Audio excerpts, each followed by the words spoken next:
welcome on into a special episode of Ampistrano. Hope you all are doing well. We missed you all, and I have had the pleasure of being in this little fireside chat campfire since it's the summer with now Maz and Fair and Maz and Fair. I haven't had the wonderful opportunity to sit down and chat with Sin. Thank you for that, as What? always. Oh yeah, You said you said campfire. Yeah, it works. Yeah, sure. So we thought that this would be a great opportunity for us to chat about the season, the series, the legend that is behind Rory and Blackstone, the sunflower themselves. And so we've grabbed some of the questions that have been submitted over the course of the last few Q&As that we've had, as well as some of the new questions that have come in, and we've added them to a little sheet. If you have questions for us, please go ahead. We're still taking them. You can just need to type in question in the chat, and either Sin or I will grab it and put it on our lovely little document back here so we can go ahead and answer your things. But before we get into it proper, Sin, why don't you introduce yourself? All the things.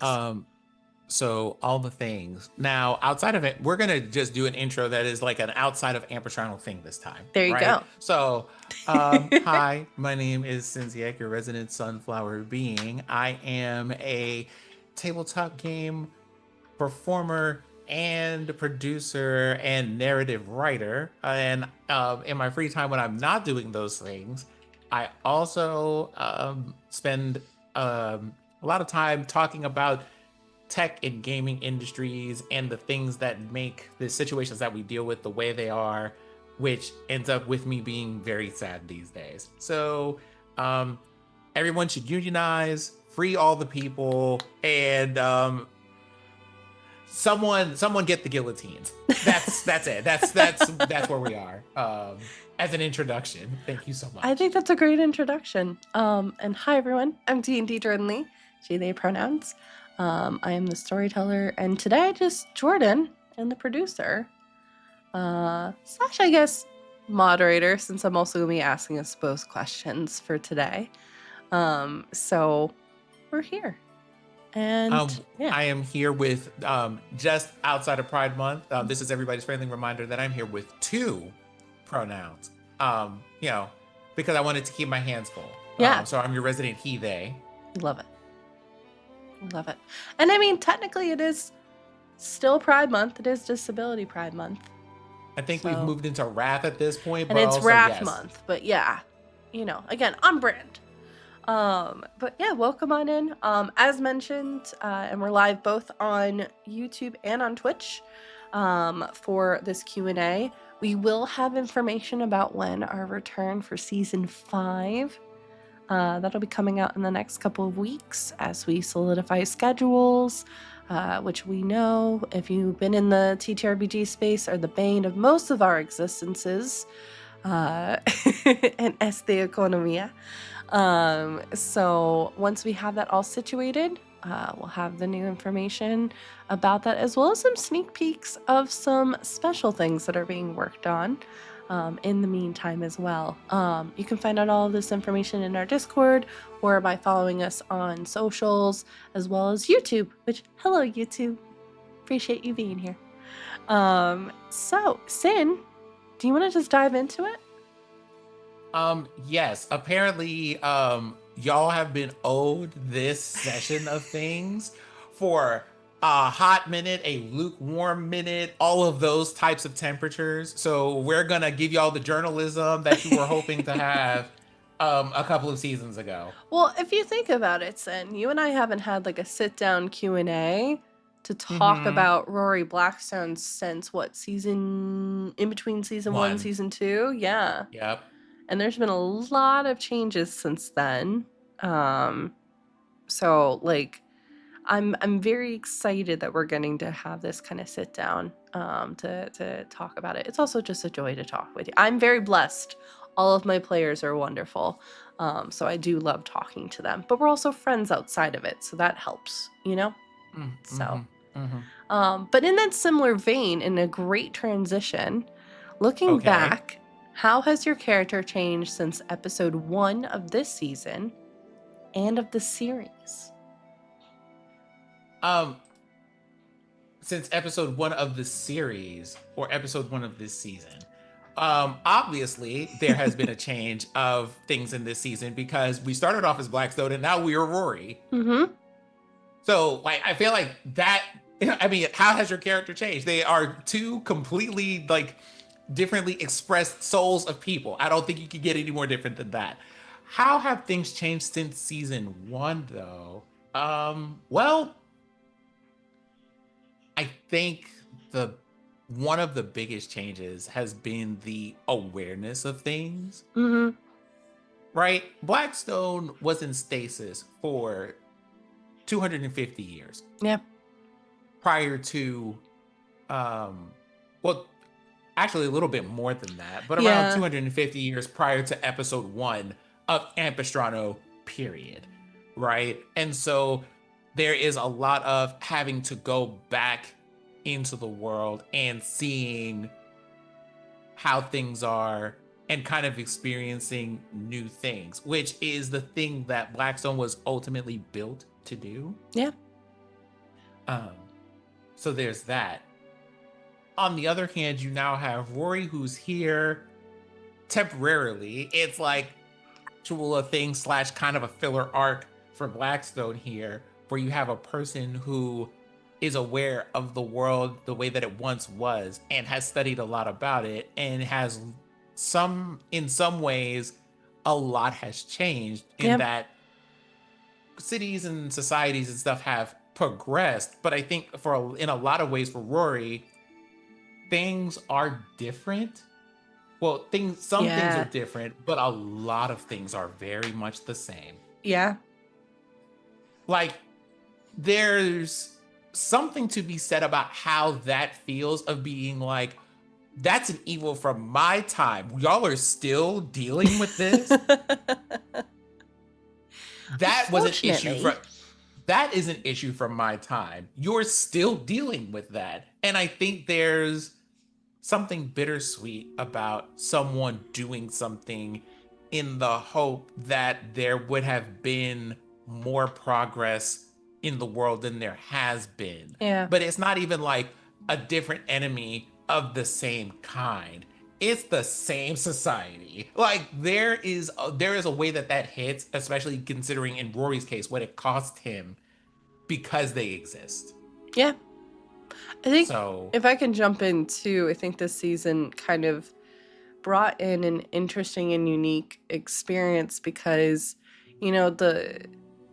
the representation too of you have Rory, who's an old soul, and Blackstone in relation is a relatively new soul, are both walking the same streets. And the old soul is getting the new information from the new soul, but also the old soul's experiences that they are having. So it's a very interesting clashing of timelines and worlds because uh, Rory I would did definitely. see Jorix in the early stages of it being built, and then whisked away, and then it was Blackstone taking that center stage and stuff. So as a DM, it's been very interesting, the amount of narrative moments, and I do believe there's going to be more that are going to be popping up in this upcoming season. But being able to play with that, getting to, I know you were dying to also explore, and I know we'll talk about it more in a little bit, but more stuff that you had kind of been building in your backstory. So it was, as a DM, there's been a lot of fun with like messing with those kind of strings and seeing what will kind of happen with that and what you'll do with it. Because I truthfully, much like you grabbing and biting onto the cube, I never know what you're gonna do. I might think I know, but I'm truthfully kidding myself because I never truly know what you're gonna do or what's in that brilliant head of yours. So narratively, that's the same thing. I have a couple of ideas, but I never know what it is or who, if it's a Rory situation or a Blackstone situation, how you might interact with this something that's popping up. Mm-hmm, mm-hmm, mm-hmm. Yeah, those are most of my thoughts about the major changes. I think a lot of the minor ones are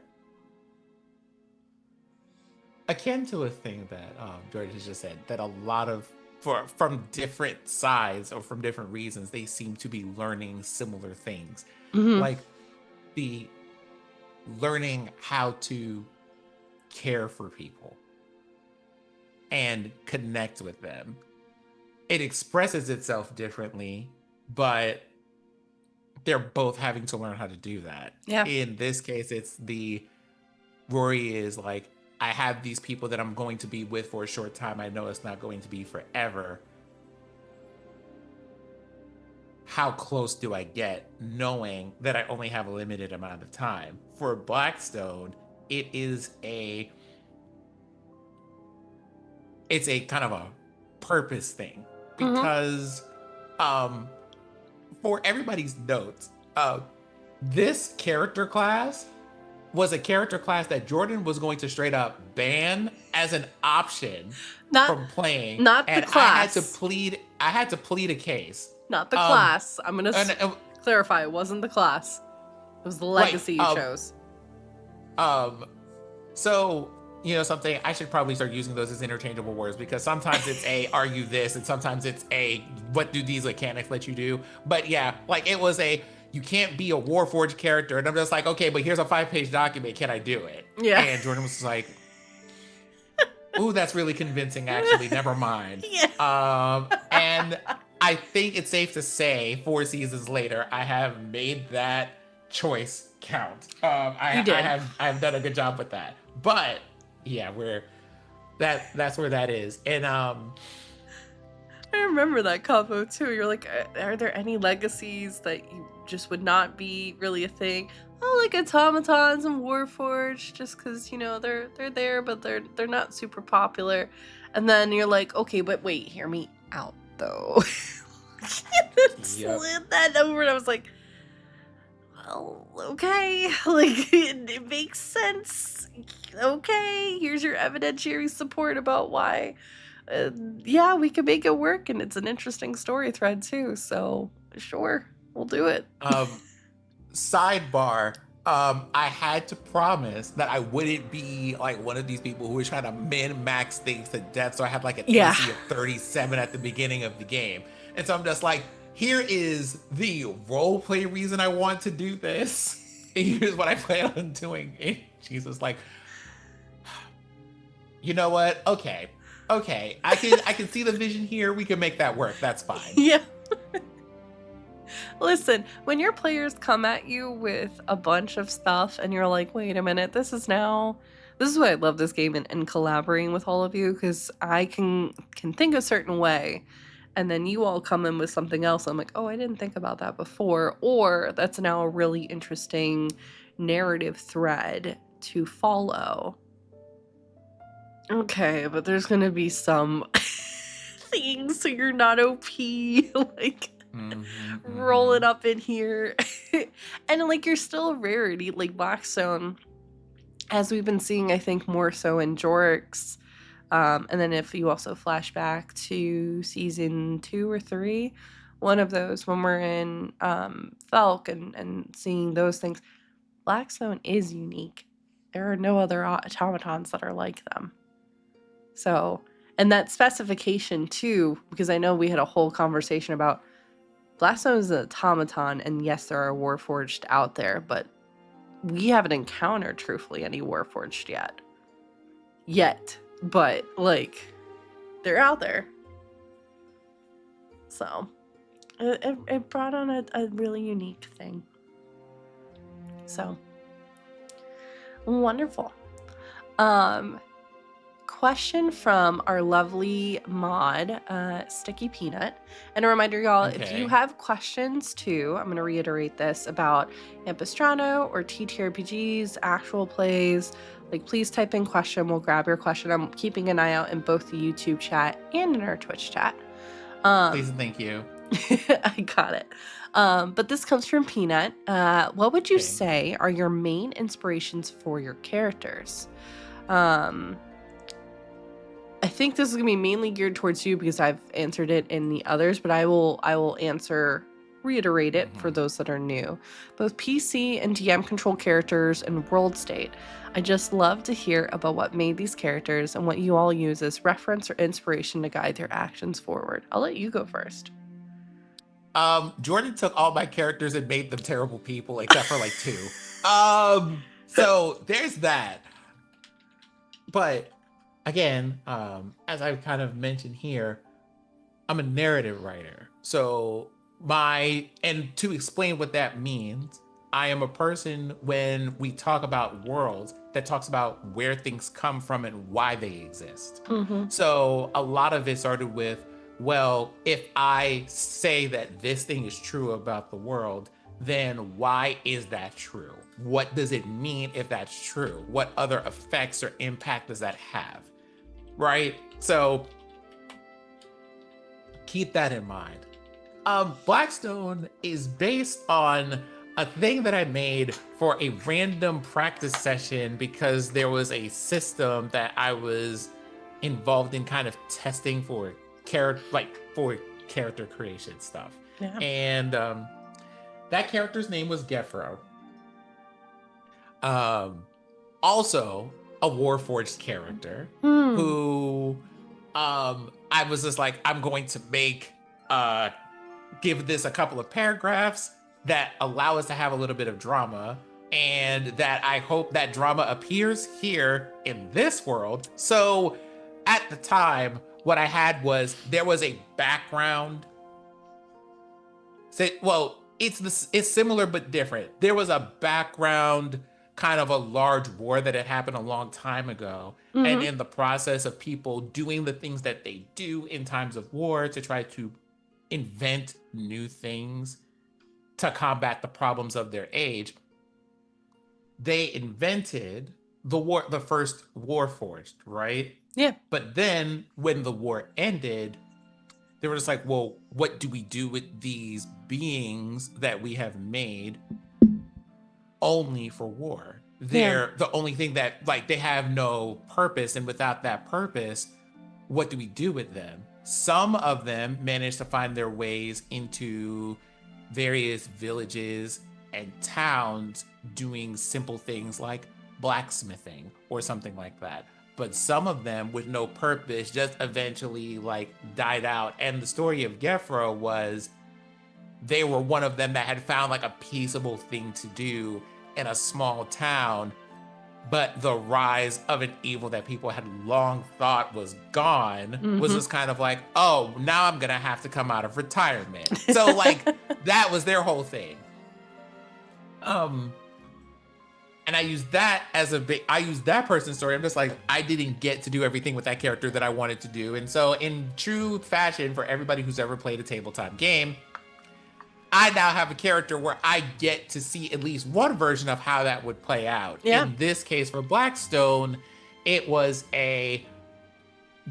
there were others. There are possibly others in the world, and we don't know where they are, that are like them, but they were made for a particular purpose while all of this background stuff had been happening. And Blackstone is a scouting unit.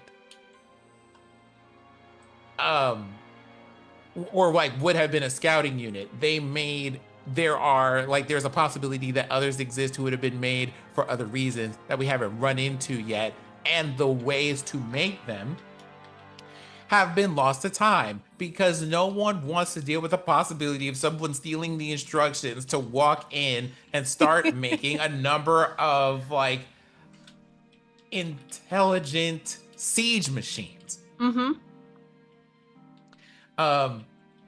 So there's that. Yeah. And so once I had that concept for Blackstone, we had to deal with, well, who made Blackstone? Why did they make Blackstone?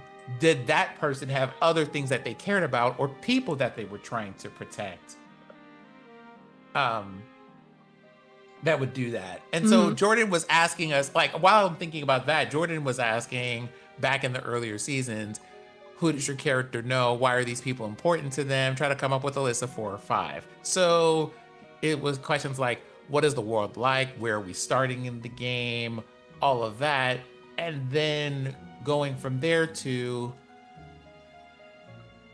why does Blackstone care about these people and how are they connected to them? Yeah. So we had the person who made him, a person that they cared about, the person who would have found them and kind of brought them back to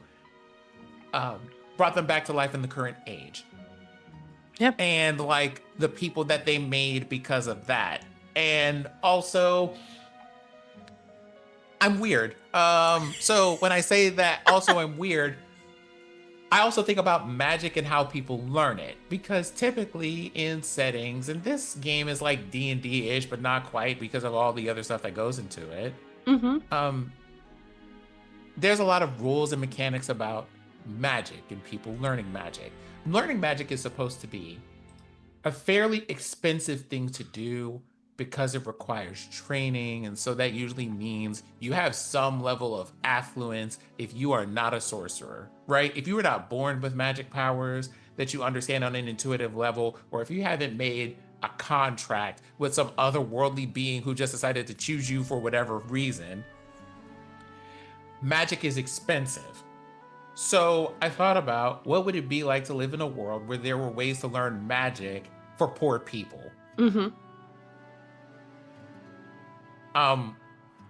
That's how Blackstone ended up becoming an arcane trickster. So like there's a whole paragraph in the character brief that I sent Jordan about ways that poor people learn magic and why Blackstone through that system being how Blackstone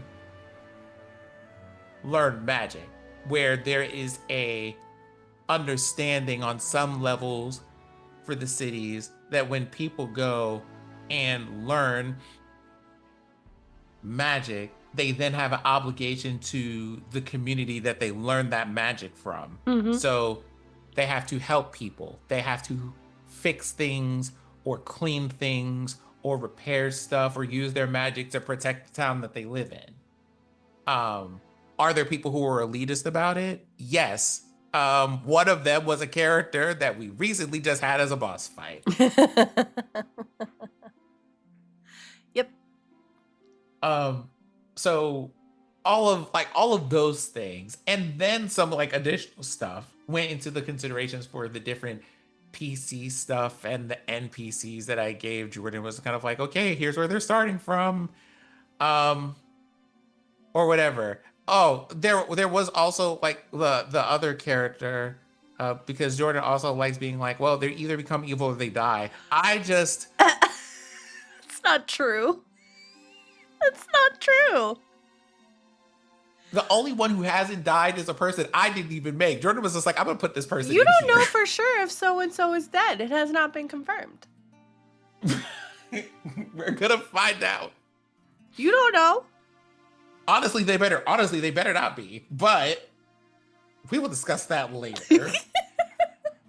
I'm gonna take that to the union. By the union, I mean I'm fair. gonna go to court. I was about to say, you don't know. I'm of the mindset, I think, when it comes to how we DM, unless we see it confirmed with like a character death happening, I don't believe it. They're dead, kind of thing. So like that is just my mindset with things, because personally, I think that is lazy storytelling when it's just kind of weaved away. Where you're just like looking at you, Game of Thrones, Stannis' death. If you know, you know. Off-screening people. Yeah, especially when you've gotten a character that you've been like. Granted, this was a new character, but like something important like that feels to me very, very cheap and lazy. So, I'm not confirming or denying if they're alive or not, but that is my mindset. If that helps you, I think for me as a DM, with the threads that came in mind when you first approached me with this proposal for Rory/Blackstone, there were a couple things that popped into my head which fit perfectly because of what Ampistrano was inspired by. And you're gonna laugh, I know, because we've talked about it before. The first was Treasure Planet. Steve Martin plays, or I'm sorry, Martin Short plays voices as a robot that actually gets left behind. And then someone finds him and fixes him up. And so the last half, because he comes in late, of the movie is him piecing together his memories. And he has the key and knows where the treasure is. Perfect timing. Peanut, we're answering your question, actually. So perfect timing. Thank you for that sub. So that was like something of interest. I was like, oh, that could be something that I could see Sin kind of sinking their teeth into this. The other was, and this was more in play when Carmen was in the picture, I would say. Yu-Gi-Oh! Truthfully, the fact that you have young Yugi and then Atem, spoilers, it's been out for a while, Atem, as the two kind of spirits that are within that body. And again, it was interesting because Rory wasn't quite in the picture. You were looking for Rory out in the world because they had just disappeared. And that story thread of they had disappeared and you did not know what had happened, that left such a interesting and unique thread for me to weave. So then when it came to, I know I'm telling them all about it, Salem. It came to season 3. Yeah, it was. I think you started dropping that back in season 2 with Ursula. Little bit, which Ursula is a very interesting character in herself. You know, she knows a lot of things, but like that whole reveal of like, hey, no, Rory is within the same body, right? Like it was a different take on Frankenstein, right? Like where you are not the monster, but the creator and what they have created are one and the same. I think there's also something to be said about, I think there's been a balance here where I think at a certain point there is where does Sin end and where does Jordan begin when it comes to how this happened? Because like there were characters that I put in here, but Jordan was just like, but what if y'all lived in the same house? Why did you do that? So when we first ran into Carmen in season 1, we thought she was the Lady of the Veil because the first time that Blackstone sees her is when they get knocked unconscious. And we're just like, who is this elf lady? And everybody in the party is just like, you saw the Lady of the Veil. And it's kind of like, no. I was cooking up a bit. Also, as a note, because this is also in the question, right? There is I want to hear what made these characters, and what you use as inspiration to guide their actions. Yeah.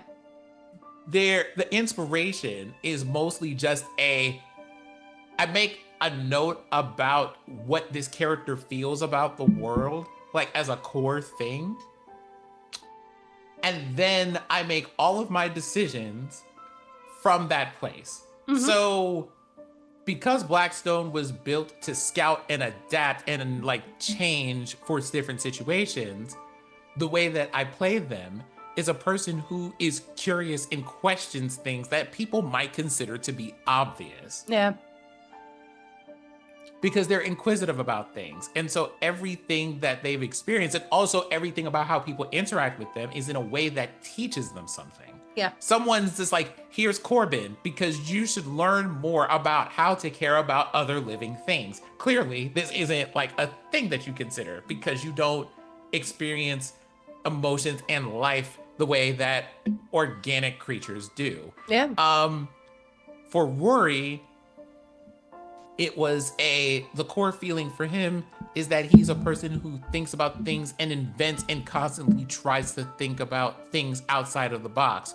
Part of that lives in Blackstone as their more curious trait, but also he looks at the world and things and situations as things that you can kind of see, separate, and then recombine into new things. Yep.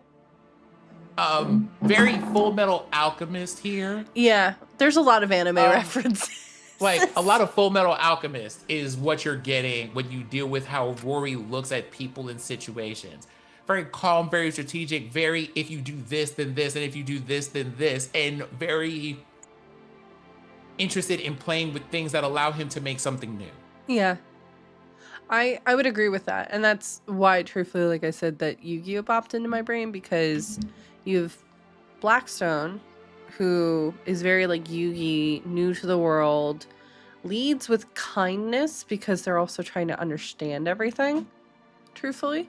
And then you have Rory and Tam, who are the older spirits that are trying to figure out, one, why the hell they're here, and two, how they got here. But also have all of this knowledge, but even that is at times portioned away with the introduction of like Carmen, who that storyline was truthfully from Winx Club from the early 2000s, not the one that Netflix completely ruined. But like that led to a really interesting piece of narrative there. Sorry, Salem is very excited that you're here, Sin. So very, very he just fell off the computer table. He's fine. He was walking and totally missed a step. He's fine.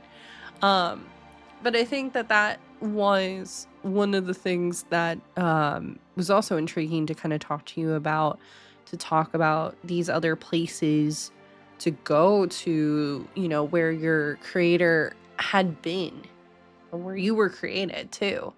And you getting to see those other automatons was very, very interesting. But there's been truthfully, a lot of the inspiration as a DM, and it's going to sound cheesy as all heck, a lot of it comes from you and just the conversations we have had. Because your brain just works in really phenomenal ways. And so it gets me onto a type of path of like, oh, wait, this is really good. I kind of want to expand on this a little bit more, or do this now that I have the vibe that Sin would actually resonate with this. So I will say, also here, just shout out to the lovely people at Transplanter and people like C and Connie.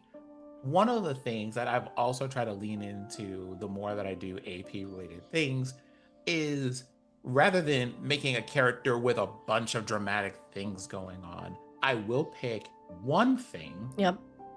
and make that just a little bit more than usual. Yeah. When it comes to things. So if I just take curiosity, I'm just like, what if they were just not even a lot more curious, not like an all-consuming curious, but what if they were just a little bit more curious, ask questions just a little bit more often? Yeah. What if somebody were a little bit more excitable than some people when they get to do a new thing? Yeah. And sometimes just that little bit will take you really far. Just like a little sprinkle, like not even a whole lot, just like a little sprinkle.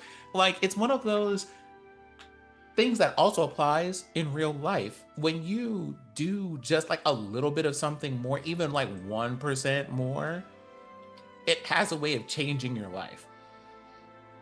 Yeah. And I think that's something we really latched on to with this series, right? Like, because the stereotype is so often like, let me have this really dramatic backstory where a bunch of stuff has happened, and like you know, the joke of like, I'm gonna have a backstory that's actually gonna hurt you, right? When truthfully, all of you gave me backstories that were far from it. And that presented a really interesting challenge. I'm totally not calling myself out with, you know, that backstory creation, by the way. But that created a really unique thing, because you all, in your backstories too, it was very clear what you all wanted to focus on. And obviously we have those discussions as the season goes on, and as even now we're having these discussions about like what the next arc is going to look like for your character. That has been really interesting to see how things have changed, or if they've stayed the same in any way. You were just so much. Salem. So that has been very, very interesting. But yeah, for me, for Blackstone specifically, because I've talked about the world at large, there's also some music pieces. Like, I don't know for those of you watching and who have watched the episodes, but like everyone has, and this popped up actually before the season started, everyone has a playlist. So when there's specific Rory, Blackstone, and Corbin moments, there isn't a specific instrumentation that will pop up. Same thing goes with the Stani. Same thing goes with Deodora.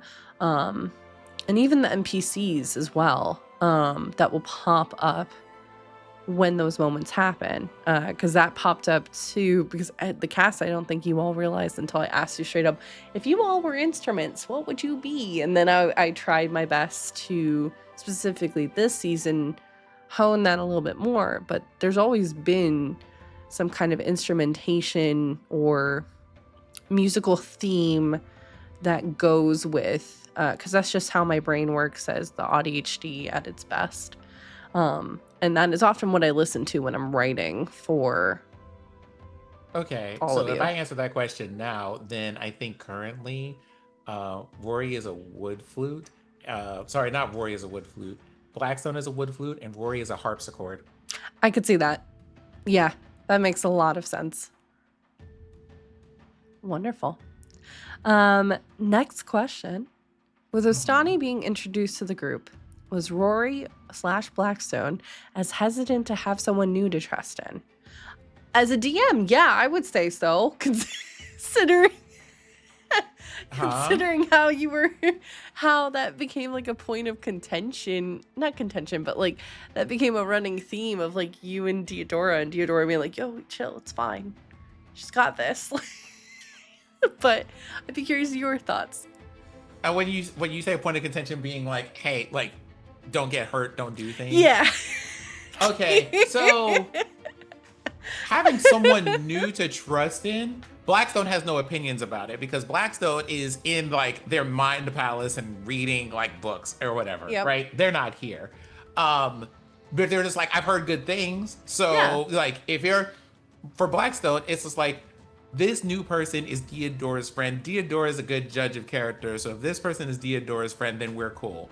Rory is in a very odd place here because Rory's old, very old. And it's just like Deodora is committed to see, like, understands the danger that they're in and is willing to see this through. I, for several reasons, am compelled to see this through, whether I want to or not. But you are a person who has been in this town and you live in the Temple District. You didn't sign up for this. Nah. And you are going to have to see some very ugly things about people and about the world if you decide to continue over here. And I have seen people come along who, across the spectrum, have been, including for Rory themselves, are just like, I have run into people who are smarter than me or more skilled than me who have been taken down by this nonsense, right? Because of things that they've had to see and things that they've had to endure and choices that they've had to make that have changed them forever. And I don't know if you're prepared for that. And I would rather you not, because some of this stuff is stuff that you don't, knowing about it changes the way that you see things. And if these people catch you unawares, it has a way of altering like your soul for the rest of your life if you survive it in the first place. Because what we're running into is people who have been like, we are siphoning the energy of people's souls into an otherworldly being. And some of this is also unmaking people from existence. And you are a very adorable centaur that wears bells. I feel like this is not safe for you. So it's a little bit less about trust and a little bit more about, it feels more like protecting a civilian from the front lines of war. And Asani being like, no, I don't mind being on the front lines, it's fine. And Rory being like, I don't know that you understand what you're dealing with. And that is a statement you can make. And Diodora having to be like, hey, you have to kind of let people like determine their own things. Please just let her do what she's gonna do. Mm-hmm. And him learning to be okay with it. So that's one side of this. The other thing for Rory is Astani is probably the first person organically that they have made friends with in centuries. Yep. I would agree with that. And so there's been a transition. Like Diodora has been there, but there's a combination of Diodora has become his friend over their experiences and as they've gotten to rely on each other. But that was a person that was kind of given to him in care of because Blackstone was just like, please protect my friends. Yeah. Astani is a person that both he and Diodora had to get to know together. It's a different type of relationship, right? So like there was a thing that he has said to Blackstone already, which is like, when I have to go back to where I came from for a while, I'm going to have to ask you to look out for somebody the way that you asked me to look out for your friends when I came out here.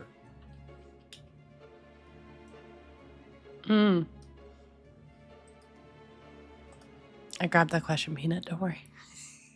Okay. I see something coming in hot from the presses. Okay. I was about to say, please don't do that. There we go. For those of you that are wondering, follow up to your answer just now. I'm curious if the wariness from someone who has supposedly lived more comfortably comes from worry that they're not capable of going the whole way versus, oh, Kitty, wanting to salvage the innocence, the bliss that you as a character no longer have access to, or something else. No, do not apologize, Peanut. That was great. I grabbed it and then moved it to the top because we're in that same vein. So you're all good. So first thing, this lovely old lady right here Baby. on the camera, this is my old lady Akila, spelled like Achilles, except that it ends with an A, right? That's her, and she just likes to walk up to the desk and make me aware of her presence. So we're gonna take a moment to recognize the lady. Okay, are you ready to hop down now? Okay, off you go. I wish to not be perceived anymore. Please, thank you. Every now and then she's just like, I just want you to pick me up. She doesn't even want to stay here. She just wants to be held for a second. That's what Salem does. Yeah, he's the same way. I had him in my lap, and then he was over it. He was like, all right, I'm good now. Teenagers. So that's one thing. But is the wariness from someone who has supposedly lived more comfortably? It's a little bit less that he would feel that way about anyone. He would feel about anyone who doesn't already know, right?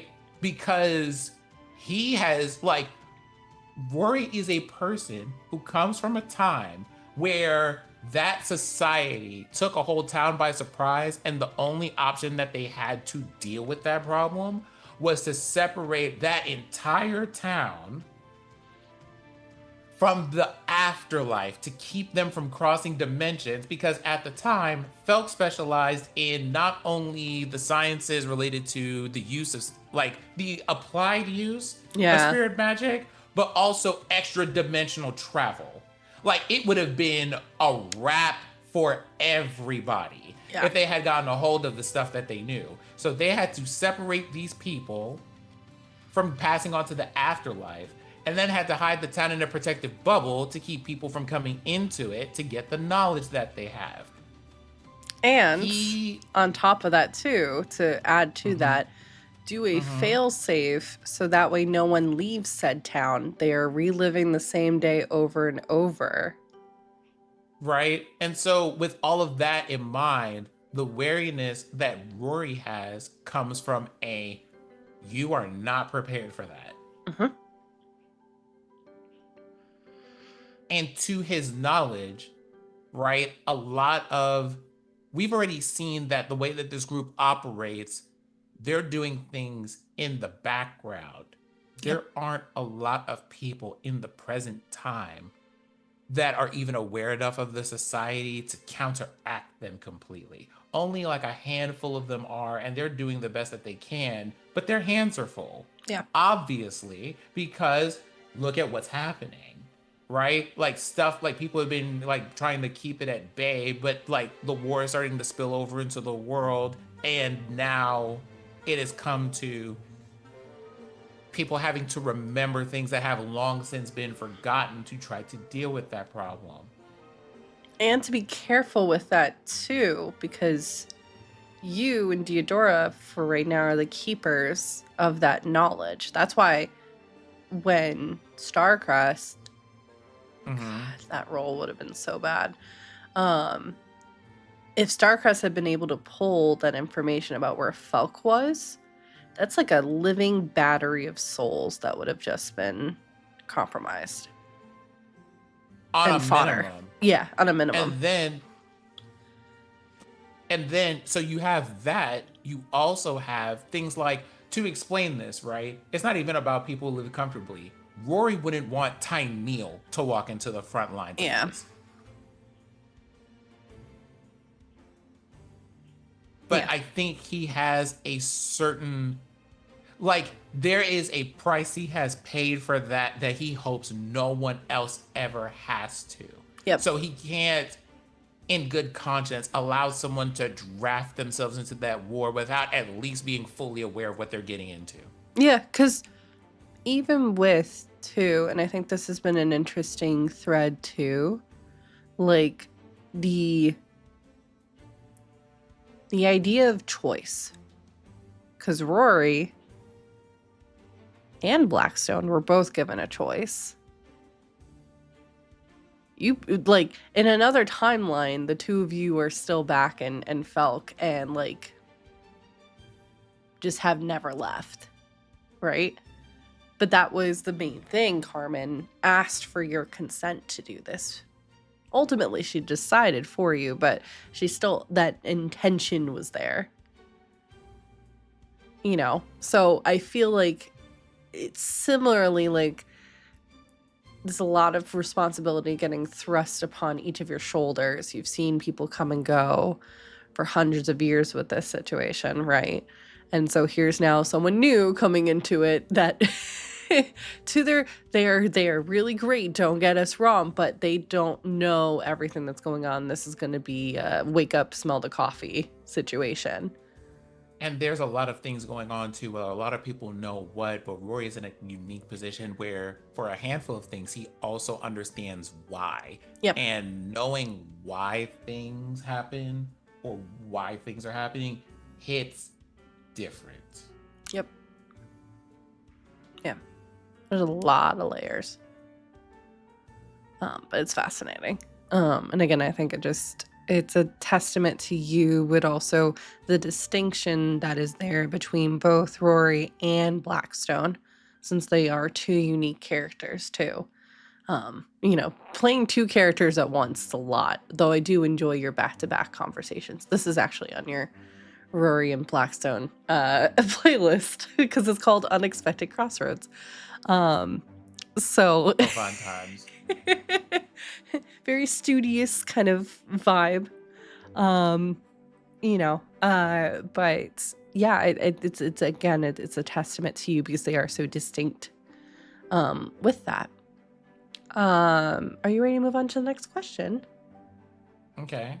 Oh, Peanut, you came in for a great Q&A because one thing that I always love about all my castmates, but specifically Sin literally will ask many questions, but you will get essays in return, and like the essays that you actually want to dive into on reading because you're genuinely curious about what is going on. So you've tuned in for a great, yeah, that's definitely in character.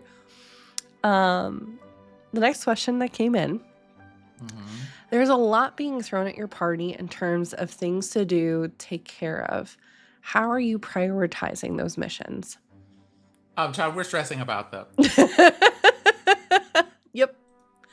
I feel No, like we're that. stressing about them. Like at the end of every week, we're just like, right, wishes. What's happening with this? What's happening with this? What's happening with that? I want to. I need an update. I need a report. We have some people we haven't talked to in like a whole season, and I'm like, we need to talk about what's happening with that character that we haven't heard from since the beginning of season 3, end of season 2. What's happening back at this town? What's happening with that professor? There was a person that we rescued halfway through season 2. What happened over there? Like, that is a whole thing. There are questions that Yeah. you don't even get to see how many of them there are about stuff we want to go backtrack to go find out about. And the way that we prioritize things is Jordan just goes, hey, I'm gonna blow something up. You should probably pay attention to it. That's not what I do. No, we're just like, well, what's going on with Carmen? What's going on with the Ouroboros Society? What's going on with Tyneal? Hi, everybody. My name is D&D Jordan Lee, and I would just like you to know that shift weavings are dying in a mausoleum. Oh, well, I guess we have our priority for this week. That's kind of that's how that goes. What? Me? Never. Well, I will say this too. I think with this season specifically, how we've changed the structure of things a little bit. So now there is that little flashback to whether it be years before or a few weeks before, to that I do think has presented all of you the opportunity as well to kind of explore those other questions. As well as, we do have interludes coming up, which are going to cover some of the things that we didn't get to see this season. So I think a lot of those questions will be answered. Of like, hey, checking in on like how Sam's doing, or what's going on with Deidre and their partner, question mark. So there's, I think, a lot of space for that to pop up and hit those things, because obviously where we're going to be picking up for season 5, it's going to be, I think, difficult to jump in with that. So yeah. Well, there was a thing that happened earlier before Rory kind of stepped to the front as far as like the pilot driver goes, that Blackstone was like, hey, here is a thing that we learned about how to reach out to people. I think there are some things that Blackstone was just starting to learn about how expansive their uses of spirit energy could be for all sorts of things. Yeah. And they're going to have to revisit some of those things. Yeah. I agree. But we have I see that there's a question here. Yeah. And the bad thing is I already have an answer to this and it's so sad. So if Rory or Blackstone were in a video game, which one would they be in?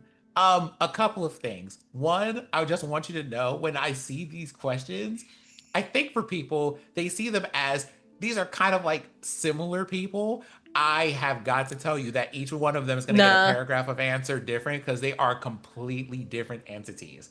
Rory would be in Divinity Original Sin 2 as one of the skeleton people. Yeah. I could, yep. I could, yes. 1,000% yes. Especially because the skeleton people are the people who have the most information about the history of the world, and so they're just like, I'm walking around with things that make me look normal to people, but I know a whole bunch of shit. I get extra options for certain things because I've just seen some shit, and I'm that old. Blackstone, Hollow Knight. I've seen the same thing in my brain. Same thing. Yeah, I was like, I feel like Blackstone would be Hollow Knight. Blackstone is absolutely Hollow Knight or Risk of Rain. Like, they are absolutely a person. But Hollow Knight definitely a little bit more, because one, they're a person who's running through things, and what they see is a world is in shambles and people are responding to me in a certain way, but I don't yet know why. and now they're having to go places and see things and piece together. Oh, this must have happened. This must have happened. This must have happened. Especially like a really good example of this is actually this season where, like Rory walks into a hotel and people are like, "Oh, hey there, Blackstone," and Rory's just like, "Who are these people? Yeah. How did you even get over here? How were you involved with this?" Lily Darcy is just like responding to things and it's kind of like, Blackstone, where have you been and what have you done Yeah. that has warranted all of this? Like, there's a lot of both Rory and Blackstone having that in common too, of constantly going to places and seeing how people respond to their presence and being like, what happened here? And then having to figure out why or interact with people and seeing things that jog their memories and go, oh, that's what happened. I could say too, if I'm being honest, both Rory Blackstone and this specific, again, to your point, they're very, very different. I do think it's funny you and I were both thinking Silk Song, Hollow Knight for Blackstone. Not even sixth on Hollow Knight, very specifically Hollow Knight. The very first Hollow Knight, because that's the whole thing. Okay, like shameless plug here. I have a whole playthrough of this, right? On YouTube where I spend time going, okay, so this is happening, but why is this happening? Or why are people trying to actively and aggressively attack my character? Like, what did they even do? And then you start fighting the bosses.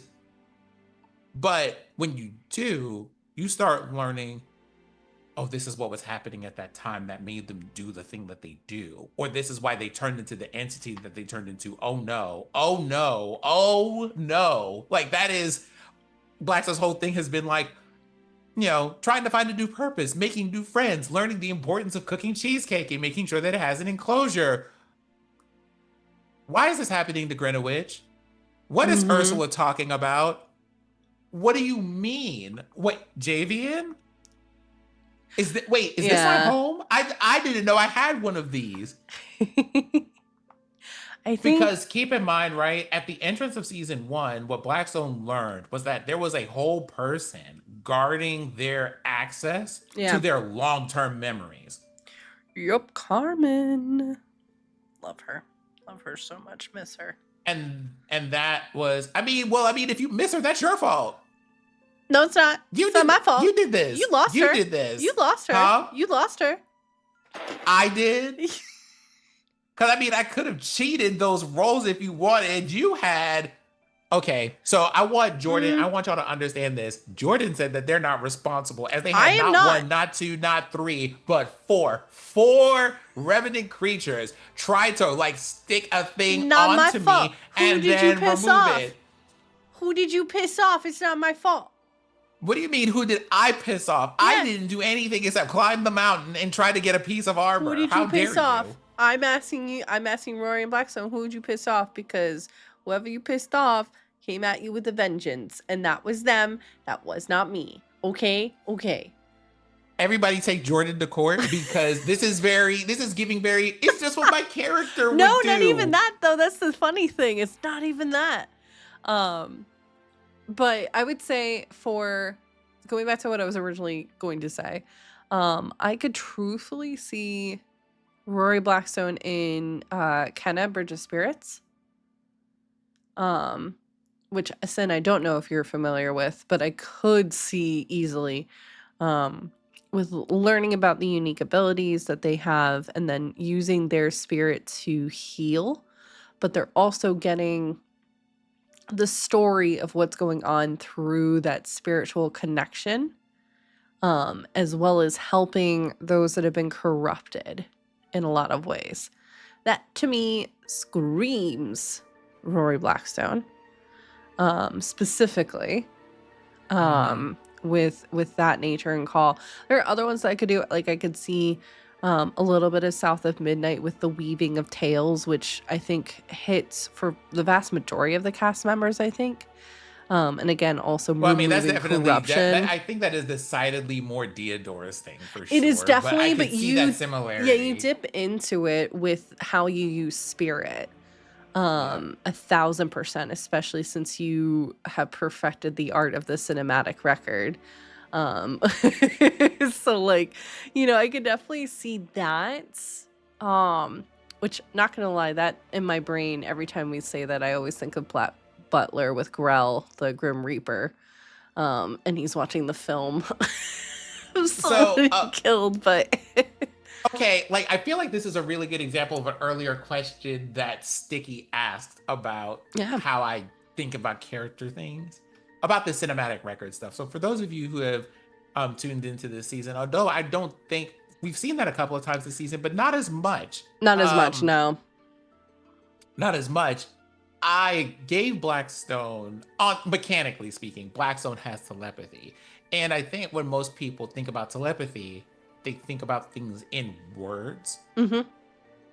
But looking at like the rules and stuff around it, it also includes images and sounds and things. So I tried to imagine a version of telepathy that engaged more of people's senses. And what that turned into was a lot of me display, like giving people like a drive-in movie experience Which I where they just love. see a projection of all the things that have happened. Please see also, if you have not played the game, Final Fantasy. Yes. Final Fantasy, like, well, some people say 10, some people say X, but part 2, right? Where they have these different spheres that they pick up and it gives them like this all in like this scene encompassing holographic image of the thing that they're referencing or the Yep. memory that they're seeing. I think about things in those terms. So Yep. people kind of experience this person's memories at a distance. Like you can live through them a bit because you know how they were feeling at the time, but you could also see things that were happening. Yeah. And I think that for a lot of people has been a lot more fun to play with when I have to explain, hey, here's what happened, instead of me being like, hey, here's a whole bunch of words and notes you have to process. It is images and people and scenes and emotions that I get to describe. And Yeah. that's been a lot of fun. I would say, to go back to the question too, I could see Rory in Baldur's Gate 3, specifically in the Underdark at the for those of you that know, I know Sin, you likely do not know. But it's the Arcane Tower. There's this massive tower where there's a bunch of automatons that are still active, but their creator is, we find out, dead. But they're still active and you can interact with the automatons. But I could see Rory so being there and just being a science bro of like testing things, interacting with the fun girl that are there, the mushroom people, helping them out, helping them to perfect other ways to communicate with others too. And then there are a couple of, specifically one, there is a mind flayer that defected from the hive mind group that lives in the Myconid colony, the fungal colony. And they use its pronouns, and they're also scientists. They're part of like this society trying to figure out like nature versus nurture and a bunch of stuff. And I'm like, I could see, I'm not gonna lie, I could see Rory like maybe not necessarily being part of that society, but at least interacting, maybe doing papers for them or something like that. But I could see Rory living and dealing with that. I don't know. Maybe one day we'll see that play out. I don't know. We'll see. Maybe. I don't know. It could be interesting. Here's a really good question. What does your character's perfect day look like?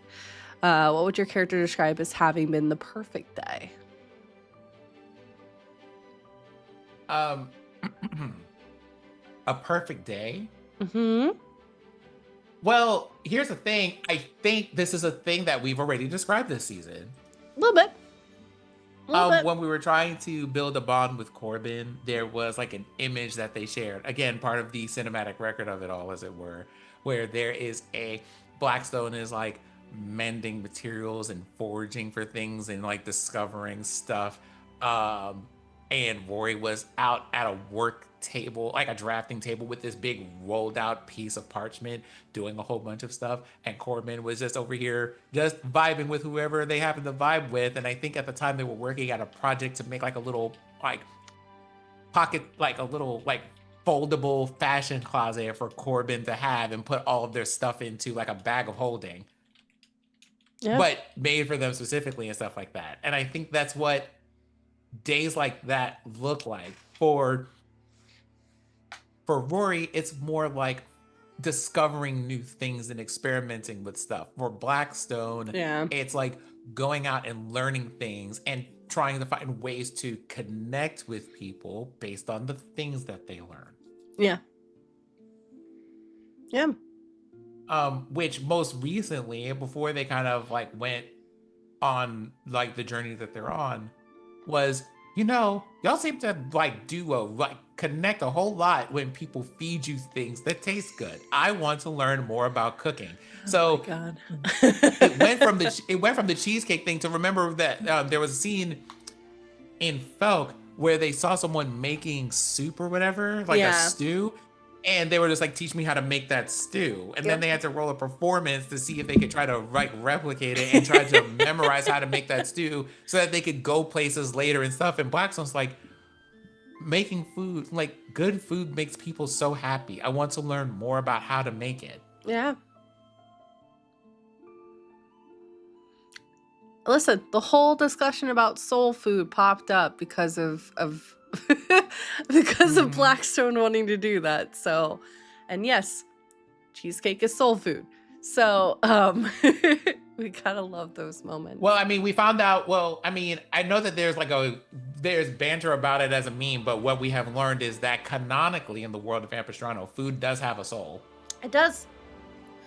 Well, because you put a little bit of yourself into what you're doing. So, and I think the same is true for food, but also for those of us in the real world too. It's, I think, intrinsic. Transcendent might be the better word for it, because whatever you're doing, whether you're writing something or like drawing something, whether it's like its own piece or it's a fan fiction or whatever, like you are putting an aspect of yourself into it. So I think that was, thinking back to Jordan a couple seasons ago, kind of my mindset of like, okay, yeah. And like, if you don't put yourself into it, that's why I think one of the things you made, you didn't put anything into it in terms of like soul or feeling, and so it actually tasted like really crappy because it didn't have a soul. Like you didn't do that. So that I think is also an interesting kind of question that pops up with AMP. Are you ready for our next one? This next one comes from Peanut. It's a really good one. Question, only if comfortable saying, just because it's a little personal. Is there something valuable you have learned about yourself, others, the IRL world from playing TTRPGs, or more specifically, your characters in Ampistrano? Well, the aceness remains, I guess. Yep. Because I still continue to be like, does this character have a romantic interest? Does that even make sense to have a romantic interest? And what we have is, hi, I am a soul that was built for a robot versus I am a person who is hundreds of years old and now lives in a robot. I don't know how that would even work. And so you have like one person just kind of like, in Blackstone's case, this is like, this hasn't even been considered. In Rory's case, this is in no way practical, and therefore I have not given this any serious thought whatsoever. It's very funny, because in a lot of cases, to the player, same. I've also had like a moment where I've considered having both of my characters talk to the player in real time in this game. So there's that. But I don't know if we have a reason yet for Blackstone to break the fourth wall. I mean, listen, there's time. There's time. Go on. I'll let you know. So there's that. The other thing, not necessarily valuable, but very interesting.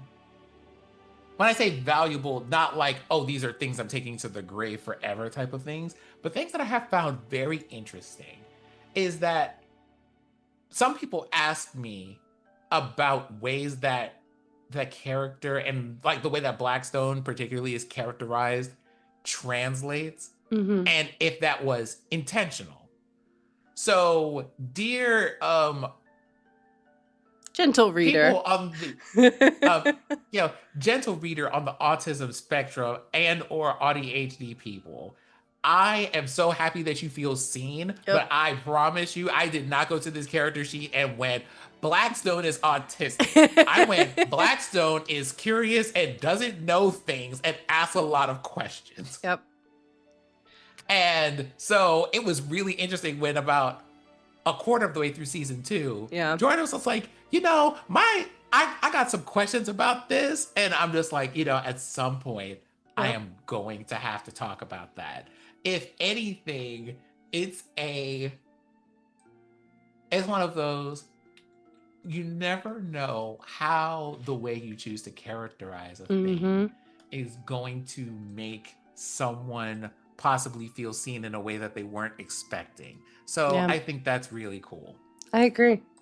And that's actually what I was going to say, at least for me with this game, specifically Amp Ace. Stay strong. Primarily. And I love that. I think also I was one of those people that as we were going and asking these questions, I was like, huh.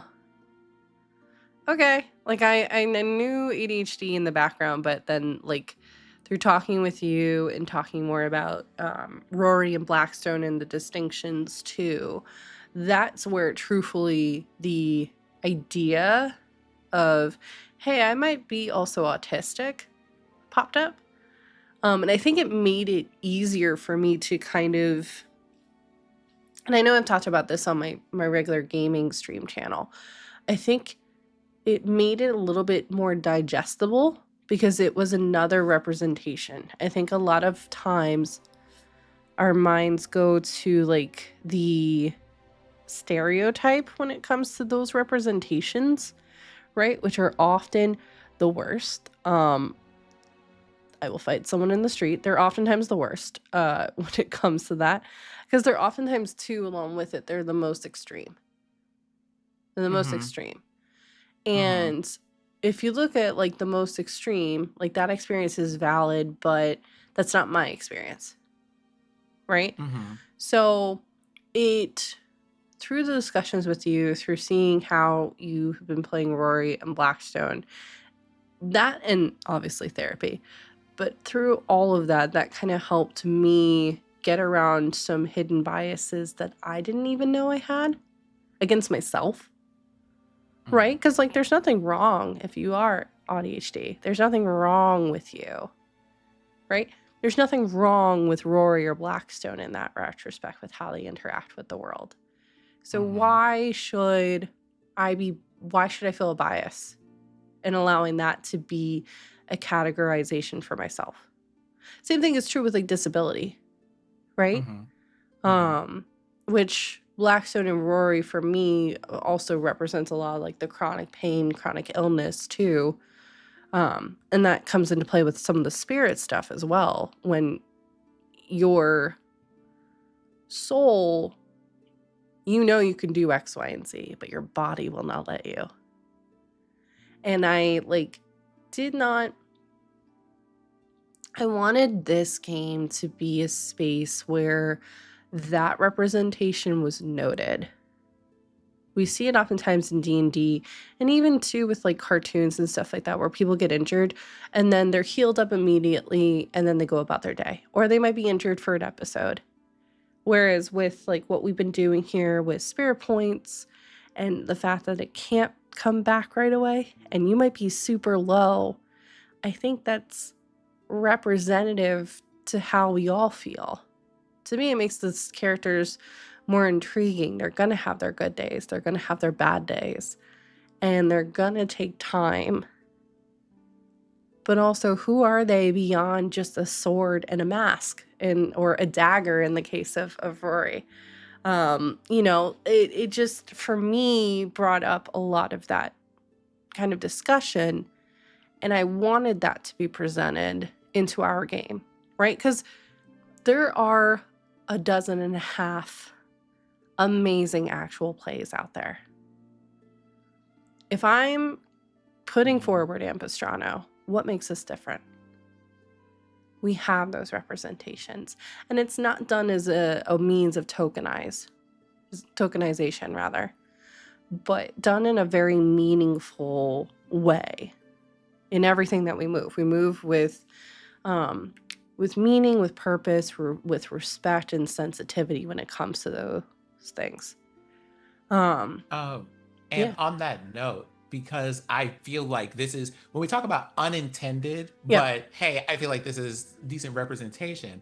Right. And I'm going to say that where I'm going to keep this part, I think, somewhat brief, but I do want to plant this flag here. Yeah. There's also something to be said about plurality in this for people who have those experiences too, because you have a person who has, hi, I'm in here. Hi, I'm also in here. Yep. And we have either the same or very different feelings about the same situation that we're experiencing. But what people experience in the world is there is one body with occasionally different color eyes or whatever that will talk to us about a thing. And it's just like, oh, you went from very academic to I'm going to blow up this person at the top of the bone tree because fuck that guy.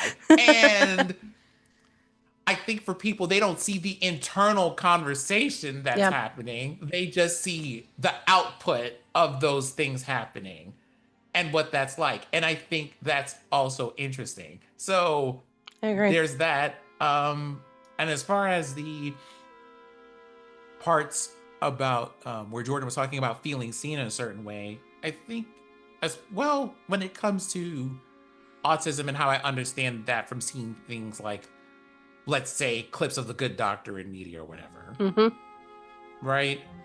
There's a certain way that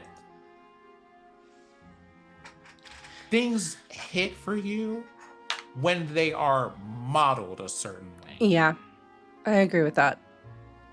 I think aceness hit differently for me when I saw other ace people just kind of existing, because there is a thing that people think about what ace people are like or what aromantic people are like, and then it's me being like, I know ace people who are married and are in loving relationships, loving long-term relationships, and romantic people who also have like partners and are having a lovely time of it or whatever.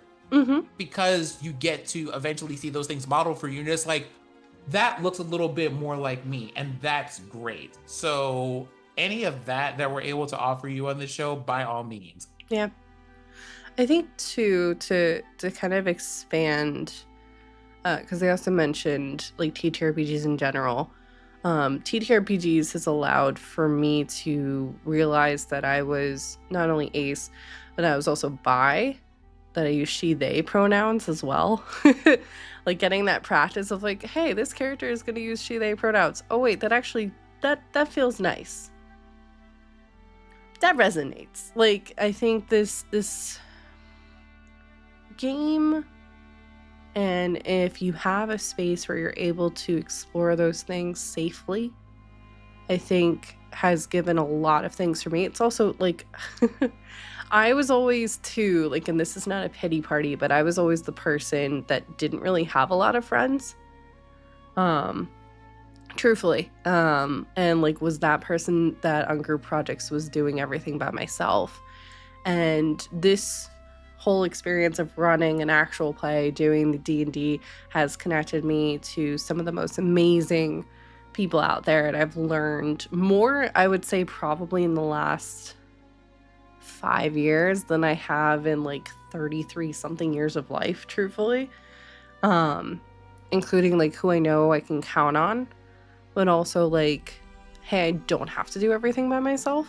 There are other people, and the world is so much better when you allow other people into that world, because that's what Ampistrano is, right? Like, I write a lot of it, but like a lot of it is also discussions from people that are still within the cast, like obviously Sin and Fair and Maz, but also conversations with Robo and April and Dimples, and even Cal. Back then, I know that's not his real person's name. I'm just blanking on it for the moment, and I can only think of his character. Which one? Remember Cal? Caldrix? Yep. The Dragonborn. Yeah. I'm blanking on his name. I can picture him right now. I can't remember it for right now. But okay. He holds a very deep place in my heart. I'm doing the neurospacey thing where I can't remember names and faces right now. That's fine. I got you. Thank you. I'll go find that for you. But like everyone has had a piece of this world, and we have an incredible lore keeper team too, who also help build things behind the scenes. Lamia, for instance, has helped out a bunch with behind the scenes stuff and helping keep track because the world is so vast. Let's see who else. Ambrose has also been instrumental with building things, and for me especially, because I tend to hyper focus on things so much, with just making sure that timelines make sense, the story makes sense, all the wheels and things are connecting in a way that actually makes sense, and there's nothing that is left to chance.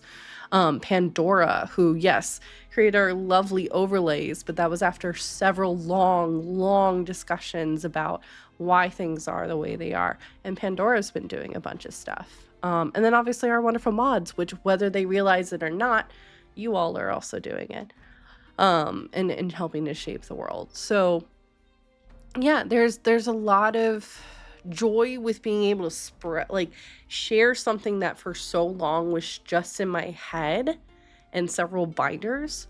There's a joy in being able to share that. Obviously there's drawbacks, because some people are gonna just be mean. It's just part of the business when you're putting yourself out there. But I think truthfully, I'm very humbled and honored that the people that have done things have left amazing ripples in their wake, and have allowed us to build this incredible world. I do, and I've shared this with the cast, a real dream of mine is to make this a campaign book. And yes, I have been getting questions. There will be a campaign 2, but we need to get through campaign 1 first.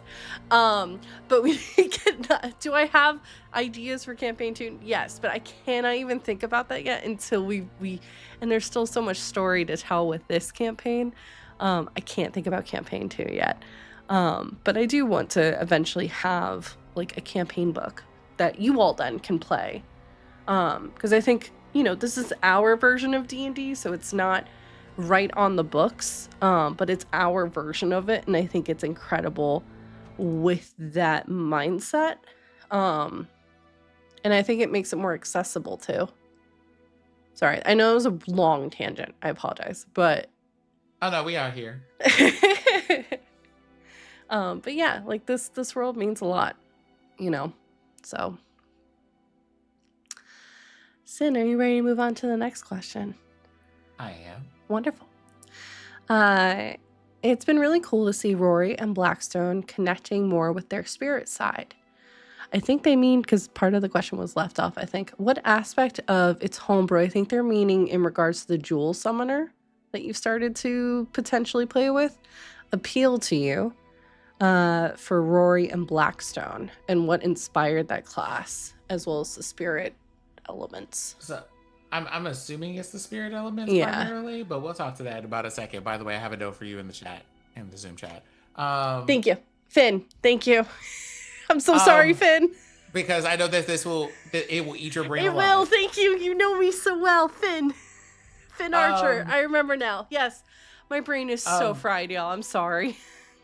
So about their spirit side, the thing about this is trying to connect with it has been kind of a baseline thing since season 1, because I, as a player, like having weird ways to explore the world. Mm-hmm. So especially if it involves like supernatural means, right? Like aura sight, the ability to talk to ghosts and spirits, all of that stuff. Love it. Eat that up, put it directly in my veins. Whether I'm playing online or even like at just normal friend tables, when Pathfinder came out with a class that the whole thing was about either allowing spirits to use you as a medium to communicate or forming bonds with them so that they give you special powers, I immediately jumped into that Yeah. while it was like still in beta, right? I love that stuff. Paranormal investigators, all of that. Like, sign me right on up for that. So, that we have that. The other thing is for Rory, in terms of what they can do, Rory is